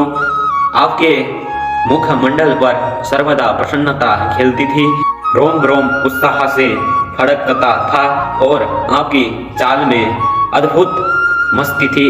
वह ज्ञान, प्रेम और आनंद की मूर्ति अब कहाँ देखने को मिलेगी। पूज्य स्वामी श्री पीताम्बर देव जी महाराज कहते हैं, पूज्य स्वामी जी अपने प्रेम द्वारा दूसरों को आकर्षित कर लेते थे। मेरा स्वभाव किसी के पास रहने का नहीं है, इसी से मैं प्राय अलग एकांत में ही ठहरता हूँ। परंतु स्वामी जी के प्रेम से आकर्षित होकर मैं समय समय पर उनके पास जाया करता था। एक बार श्री हरि बाबा जी के बांध पर होली के अवसर पर विशाल महोत्सव हो रहा था। स्वामी जी भी वहीं थे। वहीं क्या थे, उनके बिना तो वह उत्सव होता ही नहीं था। मैं भी पहुंच गया। अवसर पाकर बाबा मेरे सम्मुख कहने लगे, जिसके स्थान पर रहे उसके अनुकूल होकर रहना चाहिए। बात यह थी कि मुझे अपनी स्वतंत्रता के अनुसार ही रहने का स्वभाव है। बाबा का अभिप्राय यह था कि जब हम हरि बाबा जी के बांध पर हैं तब हमें उनके बनाए नियमों के अनुसार ही रहना चाहिए। यह बात उन्होंने सभी के हित की दृष्टि से कही थी। श्री वृंदावन में स्वामी जी के आश्रम में नित्य ही रासलीला होती थी। मैं भी प्राय नित्य ही वहाँ रास देखने के लिए जाता था। एक दिन स्वामी जी ने मुझसे पूछा, आप किस भाव से रास देखते हैं? मैंने उत्तर दिया, विकार रहित पर ब्रह्म परमात्मा ही माया से युक्त हो श्री कृष्ण और गोपिकाओं के रूप में लीला कर रहे हैं। मैं उनसे अपने को अभिन्न अनुभव करके रास देखता हूँ। यह उत्तर सुनकर स्वामी जी चुप हो रहे। एक बार मैं स्वामी जी के पास रामघाट गया। उन दिनों उनके लिए भिक्षा यद्यपि श्रद्धालुओं द्वारा अपने आप कुटिया पर ही आ जाती थी, तथापि सन्यासी को भिक्षा करनी चाहिए। इस नियम को लक्ष्य करके महाराज जी हर 7वें दिन स्वयं भी भिक्षा करने के लिए गांव में जाते थे। एक दिन जब महाराज जी भिक्षा करने के चले तो मैं भी उनके साथ चलने लगा, परंतु उन्होंने मुझे रोक दिया और स्वयं चले गए। उनके चले जाने के पश्चात मेरे मन में आया कि जब स्वामी जी भिक्षा करने गए हैं तो मैं ही क्यों रुकूं। यह सोचकर मैं भी चला पड़ा, परंतु महाराज जी भिक्षा लेकर लौटते हुए रास्ते में ही मिल गए और मुझे हाथ पकड़कर लौटा लाए। मेरे लिए वही भिक्षा आ गई। उनका ऐसा प्रेममय व्यवहार हृदय को आकर्षित कर लेता था। एक बार मैं श्री स्वामी जी के पास प्रणवास गया। सत्संग हो रहा था। सत्संग समाप्त होने पर वे सभी भक्तों को अपने हाथ में रोटी बांटने लगे। थोड़ी देर बाद ही जब मैं वहां से उठ कर चलने लगा तो महाराज जी मेरे मन के समाधान के निमित्त बोले, क्या करें, यदि हम न बांटे तो दूसरे लोग ठीक नहीं बांटते, गड़बड़ कर देते हैं। मैंने समझा कि कदाचित मेरे उठकर चल देने से स्वामी जी ने मन में समझा है कि मैं यह सोचकर जा रहा हूँ कि सन्यासी को रोटी नहीं बांटनी चाहिए। तब मैंने स्पष्ट कर दिया कि मेरे मन में ऐसी कोई शंका नहीं है कि सन्यासी होकर आपको रोटी नहीं बांटनी चाहिए। आप तो सिद्ध पुरुष है, जो करते हैं वह ठीक ही है। स्वामी जी की सिद्धियां मुख्य रूप से नहीं थी, गौण रूप से थी। महापुरुष सिद्धियों का मान नहीं करते, प्रत्युत परमार्थ प्राप्ति में तो सिद्धियां विघ्न रूप ही है। उनमें सबसे बड़ी सिद्धि यही थी कि वे तत्वविद थे, ब्रह्मविद थे। दंडी स्वामी श्री नारायण शर्मा जी कर्णवास से कहते हैं, पूज्यपाद श्री स्वामी जी महाराज निरंतर अपने स्वरूप में स्थित रहते थे। उनको किसी भी वस्तु की स्पृहा नहीं थी। जैसे पत्थर की शिला के ऊपर कितना ही जल बहने लगे अथवा बिल्कुल भी न रहे, वह जो कि त्यों रहती है, उसी प्रकार कितनी भी विभूति आ जाए उन्हें स्पर्श नहीं कर सकती थी। महाराज जी उसमें आसक्त नहीं हो सकते थे।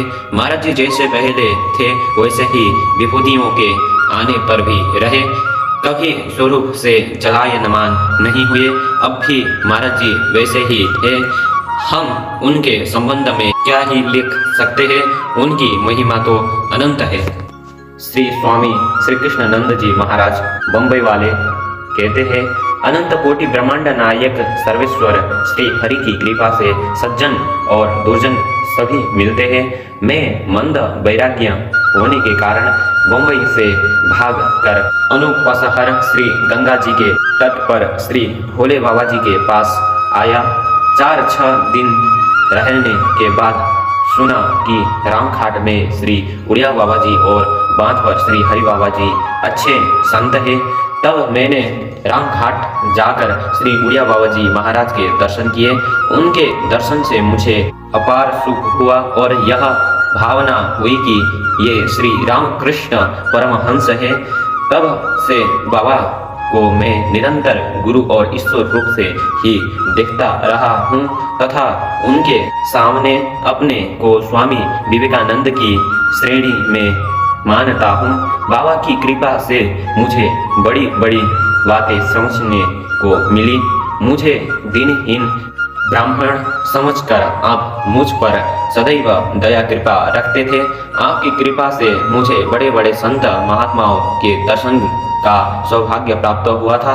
एक वर्ष आप कर्णवास में चतुर्मास्य कर रहे थे। मैं आपसे आज्ञा लेकर श्री वृंदावन दर्शन करने के लिए पैदल गया।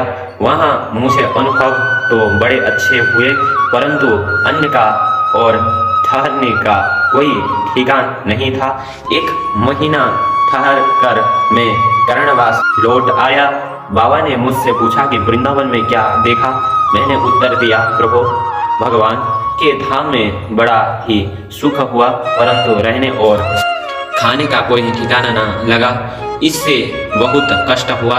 इसके दूसरे वर्ष ही श्री कृष्ण आश्रम बना, जो श्री उड़िया बाबा का आश्रम नाम से भी विख्यात है और जहां आज भी श्री रासलीला कथा कीर्तन और सत्संग का सदा व्रत लगा रहता है। मैं प्राय 20 वर्ष बाबा की छत्र छाया में रहा हूँ और आज भी उन्हीं की छत्र छाया में हूँ। उनकी वाणी में बड़ा ही मिठास था।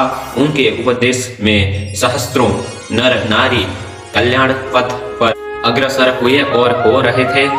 आप जैसे अधिकारी देखते थे उसे वैसा ही उपदेश करते थे। मेरे जैसों के सामने प्राय कहा करते थे कि जो साधु भिक्षा मांगने में शर्माता है वह आधा अधूरा साधु है, और ऐसा भी कहा करते थे, तब लग जोगी जगत गुरु जग सुमृत निराश, जब आशा मन में लगी जग गुरु जोगीदास। आपके सहस्त्रों उपदेश कल्याण आदि मासिक पात्रों में छपे थे, जो अब श्री उड़िया बाबा के उपदेश नाम से श्री कृष्ण आश्रम द्वारा पुस्तकाकार में प्रकाशित हुए हैं। बाबा को किसी भी संप्रदाय विशेष का आग्रह नहीं था। वे सभी संप्रदाय के महापुरुषों का आदर करते थे। एक बार सत्संग में जब श्री हरि बाबा जी भी विद्यमान थे, मैंने आर्य समाज संस्थापक स्वामी दयानंद जी पर कुछ कटाक्ष कर दिया। इस पर बाबा और हरि बाबा दोनों ही मुझ पर बहुत अप्रसन्न हुए और बोले, तुमने स्वामी दयानंद को क्या समझ रखा है? मैं तो चुप रह गया। एक बार बंबई में एक वृद्ध मारवाड़ी सेठ ने मुझसे पूछा, आप श्री उड़िया बाबा जी के पास बहुत रहते हैं, सो उड़िया बाबा जी महाराज क्या बताते हैं? मैंने कहा, वैराग्य। तब सेठ जी बोले, 10-20 माला तो मैं जब करता हूँ, पर वैराग्य कठिन है। जब मैंने यह बात बाबा को सुनाई तो बाबा बहुत हंसे। एक दिन वृंदावन आश्रम के कथा मंडप में सायंकाल के समय पंखे चल रहे थे। जब अंधेरा हो आया तो किसी ने बिजली का बटन दबाया, परंतु किसी कारणवश बिजली नहीं जली। तब आप बटन दबाने वाले से बोले, अरे बेवकूफ, पहले पंखा बंद कर, तब न बिजली जलेगी। इस सरलता पर सभी हंसने लगे। एक समय आप खुरजा में सेठ खुरजमाल बाबूलाल के बाग में ठहरे हुए थे। साथ में अनेकों संत और भक्त भी थे, मैं भी था। आपको बाल्यकाल से यही मालूम था कि बिना टिकट स्टेशन पर जाते ही आदमी पकड़ लिया जाता है। एक दिन आपके साथ सब लोग कहीं निमंत्रण में जा रहे थे। पलटू बाबा ने कहा, स्टेशन से होकर सीधा रास्ता है। तब आप बड़े जोर से बोले, अरे पलटू, तू सबको गिरफ्तार करा देगा। सेठ सूरज मल भी साथ थे। उन्होंने कहा, महाराज जी, स्टेशन में हर समय नहीं पकड़ते, फिर आपको तो कौन पकड़ सकता है। अत्यंत महान होने पर भी बाबा में ऐसी सरलता थी। दंडी स्वामी श्री तत्वबोध तीर्थ गणना स्वामी कहते हैं, मैं पूर्वाश्रम में सन 1615 के लगभग रामघाट की इमली वाली कुटी में गायत्री का पुरस्चरण कर रहा था। एक दिन पूर्व की ओर से श्री महाराज जी पधारे। मैंने आपसे भिक्षा के लिए प्रार्थना की, आपने स्वीकार कर लिया। मैंने प्रार्थना की कि मेरी साथ ही घर पधारे। आप बोले, तुम चलो, मैं आ जाऊंगा। मैंने कहा, आपने घर तो देखा नहीं है, कहाँ ढूंढते फिरेंगे, अतः साथ ही चले। फिर बोले, तुम चलो, मैं आ जाऊंगा। मैं चल दिया। रास्ते में घूम घूम कर देखता जाता था कि आ रहे हैं या नहीं, परंतु आते दिखाई न दिए। घर पहुंचकर मैंने लोटा धोती रखा और भिक्षा की व्यवस्था कर बाहर देखने गया तो आप दरवाजे पर उपस्थित मिले। उस समय मैं कुछ नहीं समझ सका कि बिना घर देखे वे स्वयं ही कैसे पहुंच गए, परंतु पीछे अनुभव हुआ कि उन्होंने ऐसी शक्ति थी। मैंने उन्हें भिक्षा कराई और फिर स्वयं प्रसाद पाए। उसके पश्चात बाबा से मेरा संबंध उत्तरोत्तर बढ़ता ही गया। मैं उस समय रेलवे में गार्ड था। मुझे स्वप्न में भी यह आशा नहीं थी कि कभी संन्यास लेना पड़ेगा। यह एकमात्र श्री महाराज जी की अहेतुकी कृपा ही है कि उन्होंने मुझे दंडी स्वामी बना दिया। बाबा ने पास स्वार्थी और परमार्थी सभी प्रकार के लोग आते थे। महाराज जी स्वार्थियों का स्वार्थ सिद्ध करते थे और परमार्थियों का परमार्थ करते थे। लीला संवरण के बाद भी कई बार स्वप्न में उनके दर्शन हुए हैं। एक बार स्वप्न में ही उन्होंने कहा था कि अपने नियमों का दृढ़ता से पालन करते रहो।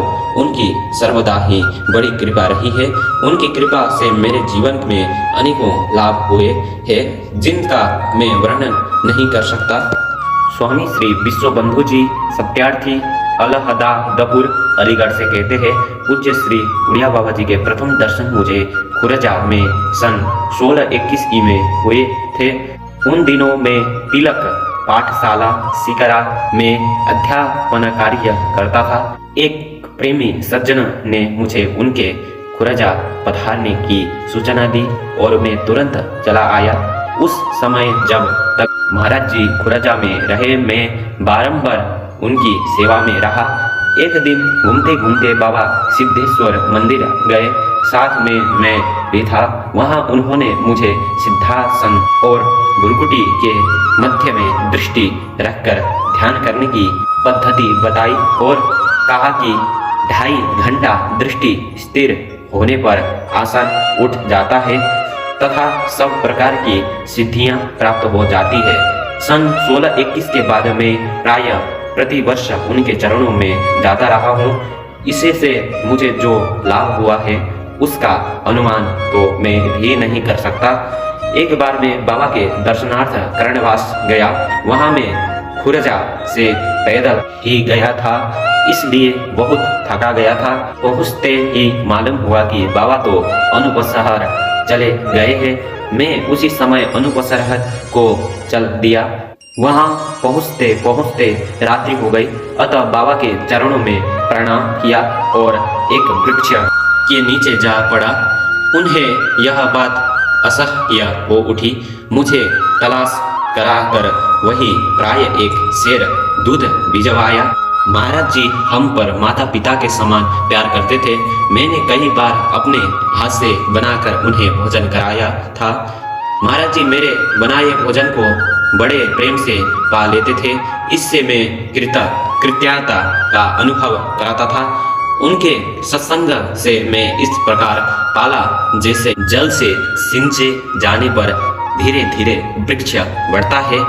अब जब कभी रामघाट, कर्णवास आदि स्थानों में मैंने अनुभव किए उस दृश्य का स्मरण करता हूँ तो उस आनंद के लिए बड़ा ही छटपटाता हूँ, तड़पने लगता हूँ, पर अपने बस की बात तो है नहीं, इसलिए हताश होकर चुप रह जाता हूँ। बाबा के यहाँ भंडारे तो प्राय होते ही रहते थे। एक बार रामघाट में मैंने उनसे कहा, बाबा इन भंडारों में कुत्तों और बंदरों को नित्य ही भगाया जाता है, एक दिन इनकी भी दावत होनी चाहिए। बाबा ने तुरंत मेरा प्रस्ताव स्वीकार कर लिया और कहा कि जिस दिन जहां से उठेंगे उस दिन इनकी भी दावत होगी।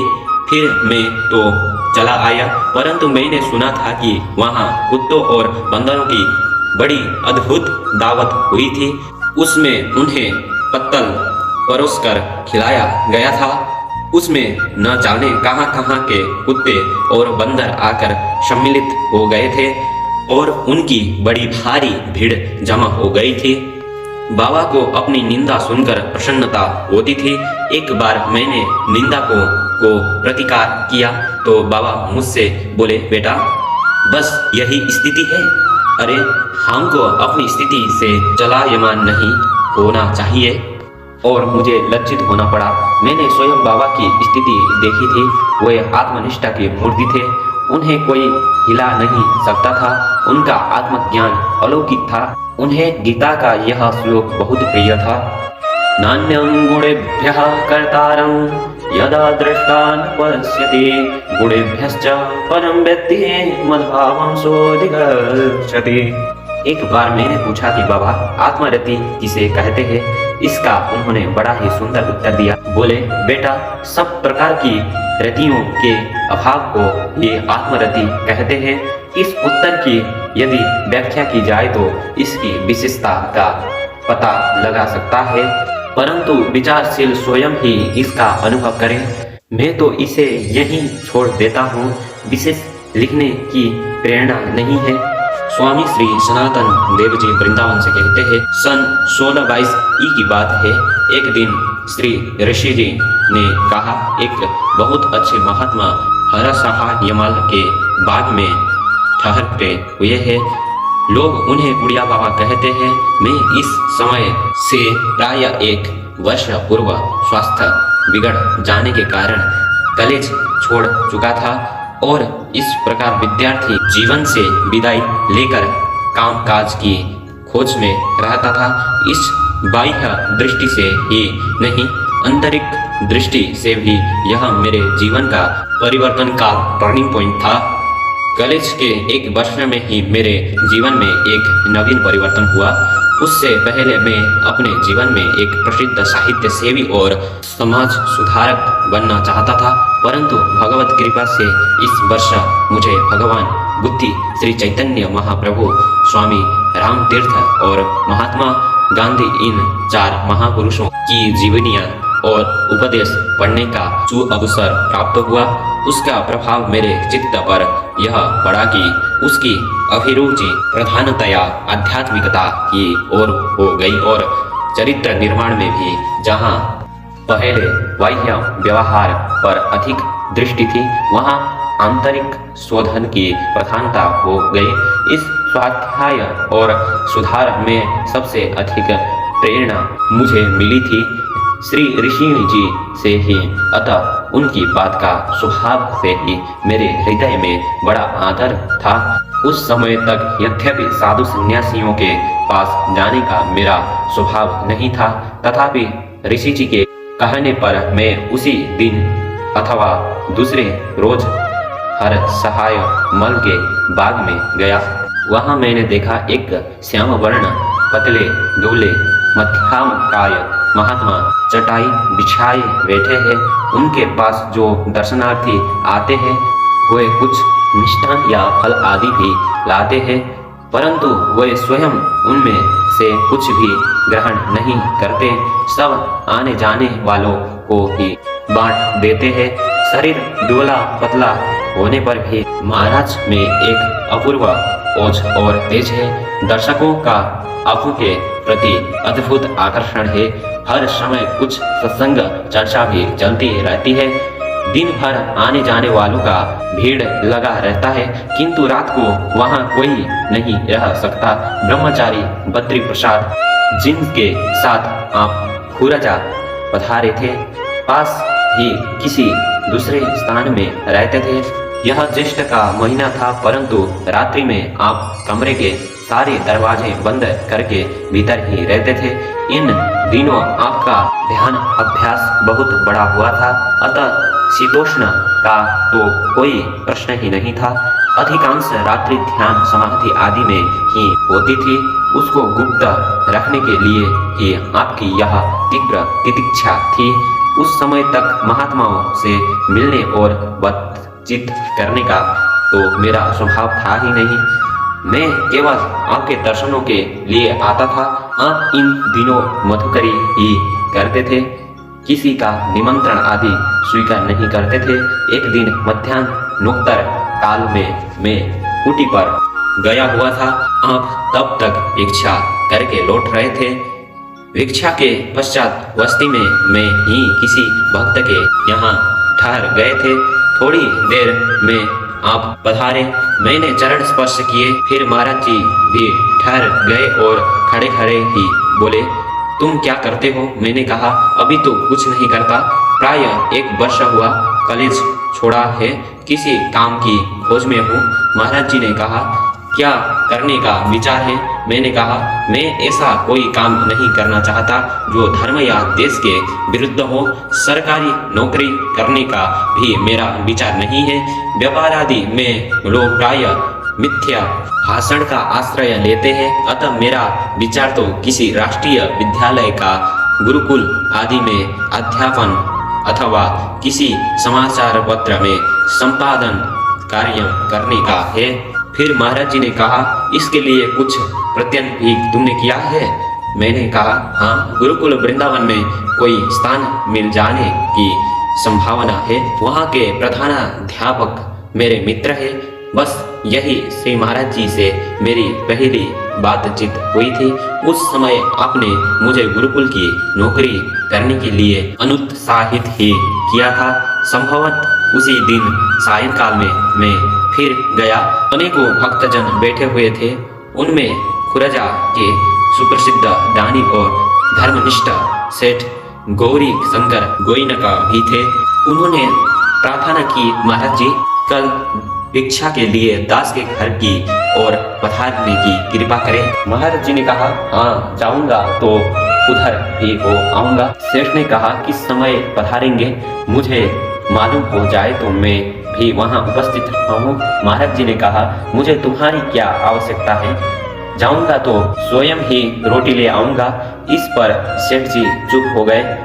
अनेक प्रकार का सत्संग हो रहा था। इस समय मुझे भी कुछ पूछने की इच्छा हुई, परंतु स्वयं प्रश्न करने का साहस न हुआ। पंडित रामदत्त जी वैद्य मेरे पास बैठे हुए थे। उन्हीं से मैंने प्रश्न कराया। वे बोले, महाराज जी, ये पूछते हैं कि मृत्यु क्या है? इन दिनों मेरे चित्त में यह समस्या कभी कभी खलबली पैदा करती रहती थी, अतः मैंने यही बात पूछवाई। इसका श्री महाराज जी ने जो उत्तर दिया वह मुझे अब स्मरण नहीं है, परंतु यह आपके प्रति मेरा पहला प्रश्न था, इसलिए यहाँ इसका उल्लेख कर दिया है। रात्रि को सब लोग अपने अपने घर चले गए। सवेरे मैं कुटी पर पहुंचा तो वह सुनी पड़ी थी और ब्रह्मचारी बद्रीप्रसाद सिर लटकाए उदास बैठे थे। बाबा रात ही में उठकर चले गए थे। उन दिनों यही आपका स्वभाव था कि बिना कोई समय निश्चय किए आना और बिना किसी को सूचना दिए चले जाना। अब मालूम हुआ कि आपने सेठ गौरीशंकर जी को क्यों ऐसा गोलमोल उत्तर दिया था। यह श्री महाराज जी से मेरा प्रथम मिलन हुआ। इससे मुझे दो लाभ हुए। प्रथम श्री चरणों के प्रति आकर्षण और दूसरा भक्तवर श्री केदारनाथ जी से परिचय। खुरजा में भक्त केदारनाथ जी एक सुप्रसिद्ध साधु सेवी और सत्संगी थे। गृहस्थों में ऐसे सत्पुरुष विरले ही होते हैं। मैंने उस समय तक आपका नाम भी नहीं सुना था, किंतु अब श्री महाराज जी के पास आपने दर्शन करके मेरा चित्त आपकी ओर आकर्षित हुआ और मुझे आपका सत्संग करने की रुचि पैदा हो गई। धीरे धीरे मैं आपके सत्संग में आने लगा, फिर संसर्ग सत्संग में परिणत हुआ और आगे चल कर तो उनके साथ मेरा घनिष्ठ संबंध ही पैदा हो गया। थोड़े दिन में मेरी कामकाज की समस्या भी हल हो गई। मैंने अरहर की दाल का कारखाना कर लिया। इधर श्री भक्त जी के सत्संग और महापुरुषों के ग्रंथों का स्वाध्याय करते रहने से मेरी आध्यात्मिक अभिरुचि भी बढ़ गई थी, परंतु अपने लिए कोई साधन मार्ग निश्चित नहीं हो गया था। किन्हीं महात्मा में ऐसी श्रद्धा ही नहीं थी कि जो आत्मसमर्पण करके उनसे अपना मार्ग निश्चय कर लेता। चित्त बार बार श्री महाराज जी की ओर ही आकर्षित होता था, परंतु उनका कोई पता ठिकाना मालूम नहीं था और उन दिनों इस विषय में विशेष खोज करने का साहस भी नहीं हुआ था। इस प्रकार प्रथम दर्शन को अब प्राय 4 साल बीत चुके थे। दैव योग से एक बार श्री भक्त जी गंगा तट पर अनुपसहर ठहरे हुए थे। मैं भी आपके पास पहुंच गया। वहां सुना कि इन दिनों श्री महाराज जी गर्णवास में है। वहां से 8 मील ही तो जाना था। बस एक बैलगाड़ी किराए पर की गई और उनसे हम दोनों के अतिरिक्त भक्त जी के छोटे भाई बाबूलाल जी और श्री रामलाल जी कोठी वाले, इस प्रकार कुल 4 आदमी प्रणवास को चल दिए।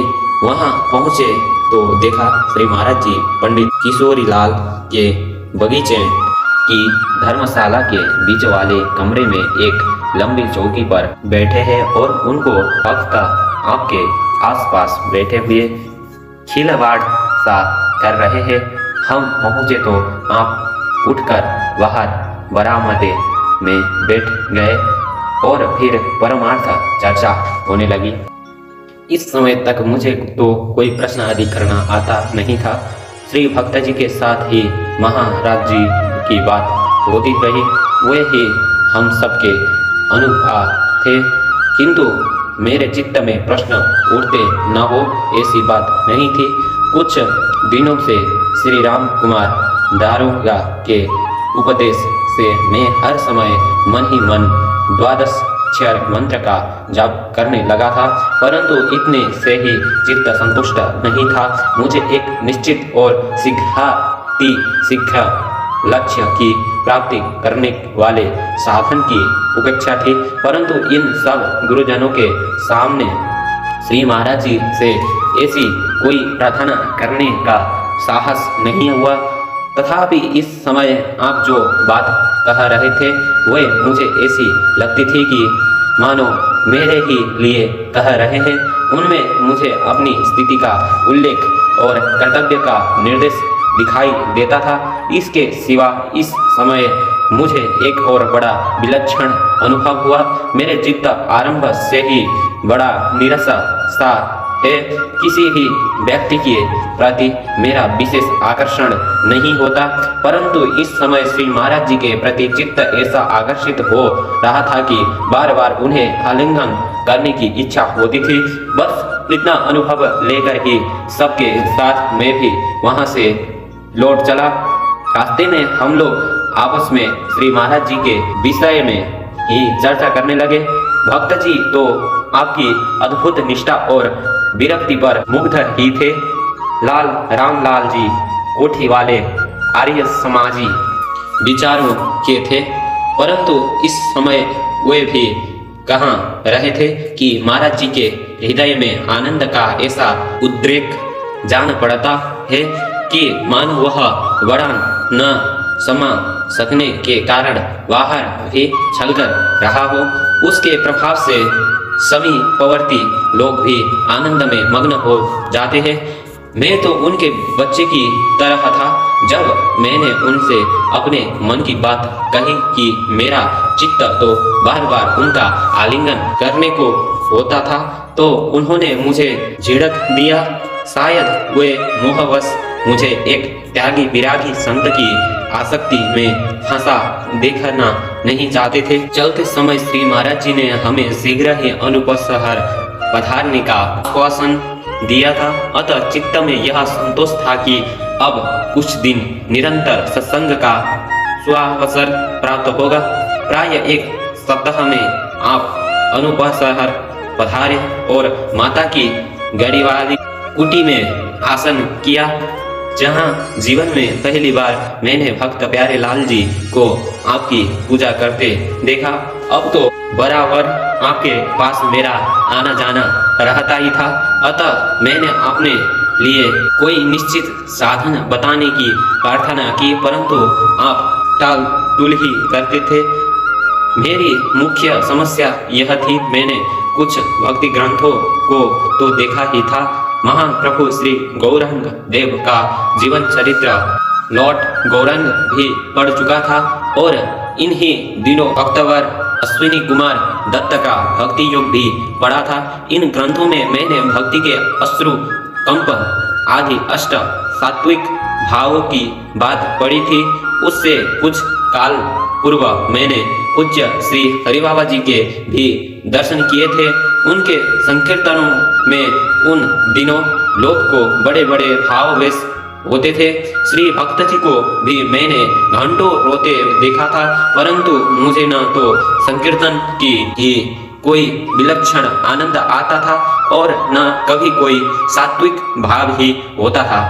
अपना चरित्र में बहुतों से अच्छा समझता था और कभी कभी कोई ऐसी बात भी कह देता था जिसे सुनकर दूसरों को अश्रुपात होने लगते थे, परंतु मेरे चित्त पर उसका ऐसा कोई प्रभाव नहीं होता था। अतः मैंने श्री महाराज जी से यही प्रश्न किया कि मुझे भावावेश क्यों नहीं होता और किस प्रकार मुझे ऐसी स्थिति प्राप्त हो सकती है, परंतु आपने इसका कोई संतोषजनक उत्तर नहीं दिया। यही कहकर टालते रहे कि तुम जो कुछ करते हो वही करते रहो। अब होली का पर्व समीप था।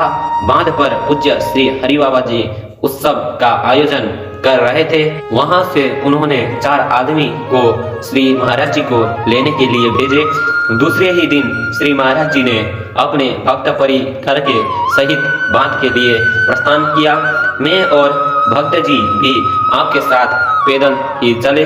वहां हमने दोनों महापुरुषों का बड़ा ही अद्भुत मधुर मिलन देखा। श्री हरिबाबा जी तो बहुत देर तक मानो भाव समाधि में कुएं से बैठे रहे। मैंने बात का यह उत्सव जीवन में पहली ही बार देखा था। वहां तो भगवान नाम और भगवत प्रेम की मानो निरंतर झड़ी लगी हुई थी। इस समय ब्रह्मचारी श्री प्रभु दत्त जी भी यहीं विराजमान थे। उनसे मेरा बचपन का प्रेम था। कभी संकीर्तन आदि में उनकी कोई रुचि या श्रद्धा नहीं थी। वे इसे ग्रामीण और अशिक्षित लोगों का साधन समझते थे। इसी प्रश्नों को लेकर कभी कभी श्री महाराज जी से उनकी बातचीत भी होती थी। अस्तु होली के पश्चात उत्सव की समाप्ति हुई।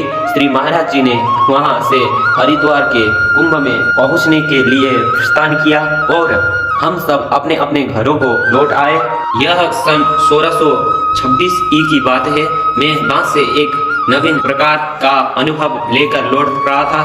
मैंने लोगों को संकीर्तन नानंद में मग्न होकर इस प्रकार नृत्य और प्रलाप करते कभी नहीं देखा था। अतः आपने में जो भावुकता का अभाव था वह और भी अधिक खटकने लगा। कभी कभी चित्त में ऐसी प्रश्न भी उठा करता था कि यह विश्व क्या है, मैं कौन हूँ, यह सब कहाँ से प्रकट हो गया, इस विश्व रचना का प्रयोजन क्या है, इत्यादि इत्यादि प्रश्न उठता था। कभी कभी तो यह जिज्ञासा बहुत बेचैन कर देती थी। ऐसा लगता था कि यह समस्या हल न हुई तो जीवन व्यर्थ ही है। कभी तो ऐसा अनुभव होता कि भले ही त्रिलोकी का राज्य मिल जाए और बड़े से बड़े सिद्धि प्राप्त हो जाए तो भी यह जाने बिना कि मैं कौन हूँ मेरा चित्त शांत नहीं हो सकता। ऐसी थी उन दिनों मेरे चित्त की अवस्था। श्री भक्त जी का सत्संग तो अब नित्य ही होता था। उन्हें मैं कोई न कोई परमार्थिक ग्रंथ सुनाया करता था। कभी कभी आपने समाधान के लिए परस्पर बातचीत भी हो जाती थी। उनके विचार और भक्ति भाव से तो मैं प्रभावित था, परंतु उनकी बातों से मेरी संदेह की वेदना शांत नहीं हो पाती थी। पूज्य श्री महाराज जी चैत्र के आरंभ में हरिद्वार गए थे और लौटती बार खुरजा आने की बात कही थी, परंतु ज्येष्ठ समाप्त हो गया तब भी महाराज जी नहीं आए। मन में उनके दर्शनों की बड़ी लालसा थी। उनका कोई निश्चित पता ठिकाना भी नहीं था जो पत्र द्वारा कोई बात मालूम कर सके। चित्त में तरह तरह की आशंकाएं भी होने लगती थी, परंतु आशा यही थी कि अब की बार श्री महाराज जी मिलेंगे तो उनसे अपने मनस रोग की कोई अमोघ औषधि अवश्य मिल जाएगी। यह श्लोक बार बार याद आता था। एको हि कृष्णस्य कृता प्रणामो दशा स्वमेधा बविधेन तुल्य दशा स्वमेधि पुनरेति जन्म कृष्ण प्रणामी न पुनर्भवाय। इसी श्लोक को स्मरण करके सोचता था कि इस बार मैं श्री महाराज जी को वही प्रणाम करूंगा जिससे पुनः जन्म न लेना पड़े। उन दिनों अर्वाचीन महात्माओं में मेरी सबसे अधिक श्रद्धा थी। परम हंस श्री रामकृष्ण पर एक रात स्वप्न में मैंने देखा कि परम हंस श्री रामकृष्ण पर एक रात स्वप्न में मैंने देखा कि परम हंस देव हमारे घर आए हैं, परंतु मैं देखता हूँ कि उनका वेश तो श्री परमहंस देव का सा है, परंतु हे श्री महाराज जी, दूसरे दिन दोपहर को मैं श्री भक्त जी के पास बैठा हुआ था। उसी समय किसी ने आकर कहा कि उद्धव जी की छतरी पर श्री हरि बाबा जी पधारे हैं, किंतु मेरे मन में हुआ कि श्री हरि बाबा जी नहीं, श्री उड़िया बाबा जी ही पधारे होंगे। तुरंत ही हम दोनों दर्शनों को चल दिए। वहां पहुंचने पर मालूम हुआ कि श्री उड़िया बाबा जी ही आए थे, किंतु अब महाराज जी हर सहायमल के बाग में चले गए हैं। हम सीधे वहीं पहुंचे। वहां बाबा को देखते ही हमारे हृदय हरे हो गए। मैंने अपने जीवन में पहली बार उन्हें साष्टांग प्रणाम किया। उस समय उस प्रणाम में मेरा वही भाव था जो मैंने पहले से सोच रखा था। अब तो पहले की अपेक्षा श्री महाराज जी का सुयश कुछ अधिक फैल चुका था, इसलिए स्थानीय ही नहीं, अनुपसहर आदि बाहर के स्थानों से भी भक्तगण आते रहते थे। सत्संग भी पहले की अपेक्षा अब अधिक खलकर होता था। मैं दिन में कई बार दर्शनों के लिए जाता था, परंतु श्री महाराज जी की कुछ बातों का उल्टा सुल्टा अर्थ लगाने के कारण आपके प्रति मेरी श्रद्धा कुछ स्थिर हो चली थी। एक दिन आपने कोई ऐसी बात कही जिससे मैंने समझा कि बाबा अपने प्रति मेरी बड़ी श्रद्धा समझते हैं। मुझे उन दिनों सत्य का बड़ा आग्रह था, अतः मेरे मन में यह हुआ कि मुझे किसी प्रकार बाबा के प्रति अपनी श्रद्धा की शिथिलता प्रकट कर देनी चाहिए। इसी उद्देश्य से मैंने आपसे पूछा महाराज जी, क्या आपने कोई ऐसे महात्मा देखे हैं जिन्हें निर्विकल्प समाधि हो गई हो? महाराज जी ने कहा, हाँ देखा है, परंतु तुम विश्वास कैसे करोगे? देखो भैया, जब तक तुम्हारी किसी एक महापुरुष में पूर्ण श्रद्धा नहीं होगी तब तक तुम्हारा मार्ग नहीं खुल सकता। मैंने महाराज जी से कहा, यह तो मैं भी समझता हूँ कि यदि किसी पारम के प्रति भी मेरा ठीक ठीक गुरु भाव हो जाए तो भी मेरा कल्याण हो सकता है, परंतु यह बात मेरे वश की हो तो नहीं है। महाराज जी ने कहा, सो तो ठीक है। एक दिन भक्त जी के साथ आपका कुछ सत्संग हो रहा था। प्रसंगवश उन्होंने कहा, महाराज जी, ज्ञान का प्रधान साधन तो विचार है, परंतु मुन्नीलाल का तो यह आग्रह है कि बिना निर्विकल्प समाधि हुए ज्ञान हो नहीं सकता। आप इन्हें इस विषय में कुछ समझाने की कृपा करें। श्री महाराज जी ने मुझसे बोले, क्यों रे, तेरा क्या विचार है? तो अपनी बात कहा। मैंने महाराज जी का आज्ञा पाते ही महाराज जी को मैंने कहा, मैं तो यह समझता हूँ कि ज्ञान कोरी बात बताने से नहीं हो सकता। जब तक मूर्ति या सिरकटा का स्वाग न हो तब तक ज्ञान की प्राप्ति नहीं हो सकती। महाराज जी ने कहा, ज्ञान क्या किसी को होता है? आज तक सृष्टि में क्या कोई भी ज्ञानी हुआ है? भक्त जी से, भक्त जी तुम इस बात पर ध्यान देना। श्री महाराज जी की यह गुणोक्ति उस समय मेरी समझ में कुछ नहीं आई। इसके पश्चात और भी कुछ बातें हुई, परंतु अब वे मुझे स्मरण नहीं है। इसी प्रकार प्राय 15 दिन तक हम लोग श्री महाराज जी के सत्संग का आनंद लेते रहे। मैंने 1-2 बार अपने लिए कोई साधन पूछा, परंतु आप टाल ही करते रहे। जब गुरु पूर्णिमा आई, खुरजा में श्री महाराज जी की केवल यही गुरु पूर्णिमा हुई है। अभी भक्ति परिकर बहुत नहीं बढ़ा था। अनुपसहर, रामघाट, हाथरस और रघुपुरा के 25-30 भक्तगण बाहर से आए थे। आप नित्य प्रति प्रातः काल सिद्धेश्वर महादेव पर चले जाते थे। वहीं पूजन आदि का निश्चय हुआ और उनके पश्चात वहीं सबके लिए प्रसाद की व्यवस्था की गई। श्री भक्त जी के यहाँ से सब लोगों के लिए पक्का भोजन बनकर आ गया और मैंने कुछ आम मांग लिए। मैं सवेरे ही सिद्धेश्वर पहुंच गया था। इन तीनों नीम करोली के महात्मा भी खुराजा आए हुए थे। उनकी सिद्धियों की कुछ प्रसिद्धि थी। वे भी इस समय सिद्धेश्वर पर ही थे। श्री महाराज जी उनसे कुछ बातें करते रहे। भक्त जी की आज विचित्र अवस्था थी। वे घर से तो सिद्धेश्वर के लिए ही चले, किंतु मार्ग में भावमग्न हो जाने के कारण रास्ता भूलकर दूसरी ही ओर निकल गए। जब चेत हुआ तो लौटकर निर्दिष्ट स्थान पर पहुंचे। वे तालाब के किनारे एकांत में श्री महाराज जी को अपनी वे सब बातें सुना रहे थे। इसी समय मैं भी वहां पहुंच गया। बस अपनी बात समाप्त करके उन्होंने श्री महाराज जी से कहा, भगवान, इस मुन्नी ने मुझे बहुत ग्रंथ सुनाए हैं, आप कृपा करके इसे भी कोई साधन बताइए।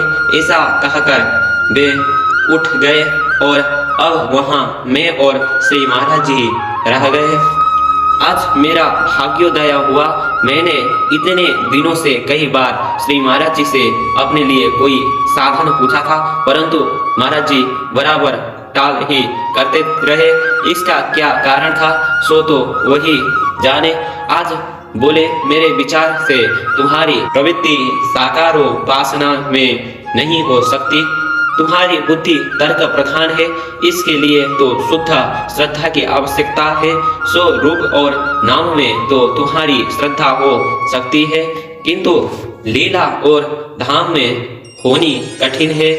तुम तो गीता के इस श्लोक पर विचार किया करो। अच्छेद्योया मदायोया मक्लेद्योऽसोऽस्य एव च नित्यः सर्वगतः स्थाणुरचलोऽयं सनातनः। इसके लिए दृष्टा और दृश्य का विवेक होना आवश्यक है। देखो, जिस प्रकार तुम संसार की सब चीजों को देखते हो, उसी प्रकार इस शरीर को भी तो देखते हो। इसी तरह मन के संकल्प, विकल्प, बुद्धि के निश्चय और सुख दुख आदि भी तुम्हारे दृश्य ही है। और यह नियम है कि दृश्य से दृष्टा सर्वथा भिन्न होता है। अतः तुम शरीर, मन एवं बुद्धि आदि सभी से भिन्न हो। इसलिए इनके किसी भी व्यापार से तुम्हारा कोई हानि लाभ नहीं हो सकता।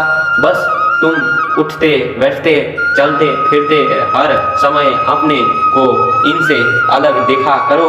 तुम्हारा यह अभ्यास इतना दृढ़ हो जाना चाहिए कि जिस प्रकार तुम घड़े को अपने से भिन्न देखते हो, उसी प्रकार तुम्हें यह शरीर भी दिखाई दे। मैंने महाराज जी से कहा, जब इस प्रकार शरीर अपने से भिन्न दिखाई देने लगेगा, तब तो इसे कोई काटे कूटेगा तो उसे भी कोई उद्वेग नहीं होगा। महाराज जी ने कहा, हाँ, दृढ़ अभ्यास होने पर तो ऐसा ही होगा। तुम अभी यह अभ्यास करो, जब इसमें तुम्हारी कुछ स्थिति हो जाएगी तब तुम्हें और भी साधन बताया जाएगा। फिर तो तुम्हें यह सारा विश्व आकाश में बादल के समान सर्वथा असत और अपनी ही दृष्टि का विलास जान पड़ेगा। बस आज गुरु पूर्णिमा को यही श्री महाराज जी ने मुझे प्रथम दीक्षा दी, परंतु यह बात तो मुझे बड़ी कठिन सी जान पड़ी। मैं तो कोई ऐसी युक्ति चाहता था जिससे भगवान में मेरा प्रेम बढ़ा जाता और मुझे भी अश्रुपात आदि सात्विक भाव होने लगते। इतने ऊंचे साधन का तो मैं अपने को अधिकारी नहीं मानता था, परंतु यह तो मेरी समझ थी।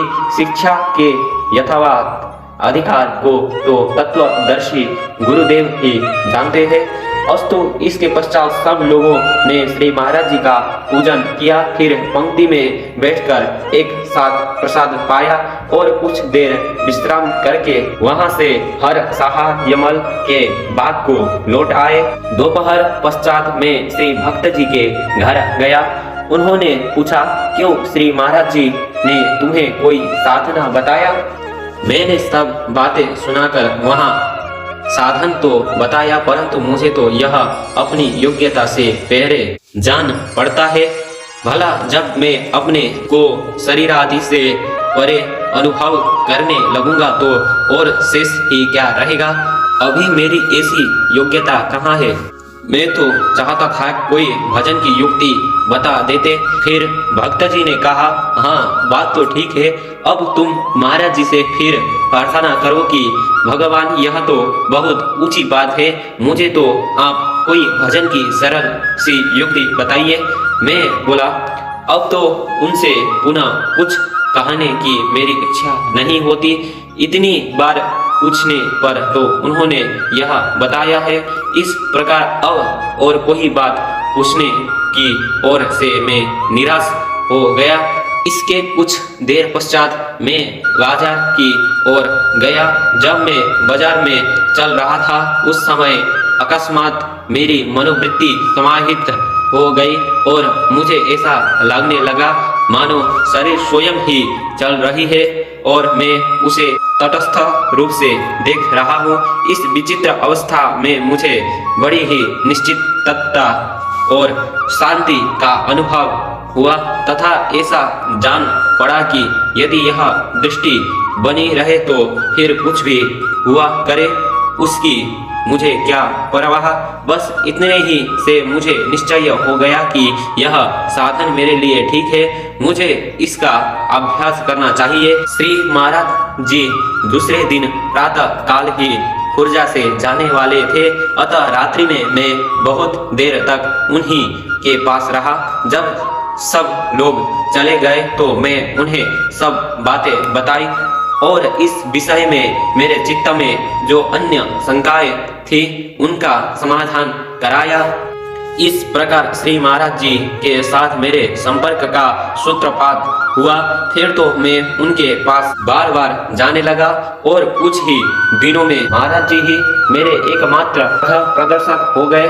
मैं व्यवहारिक और पारमार्थिक सभी विषयों में उनसे सलाह लेता था और यथासंभव उनकी आज्ञा का अनुसरण करता था। मेरा भावी जीवन तो उन्हीं का कृपा प्रसाद है।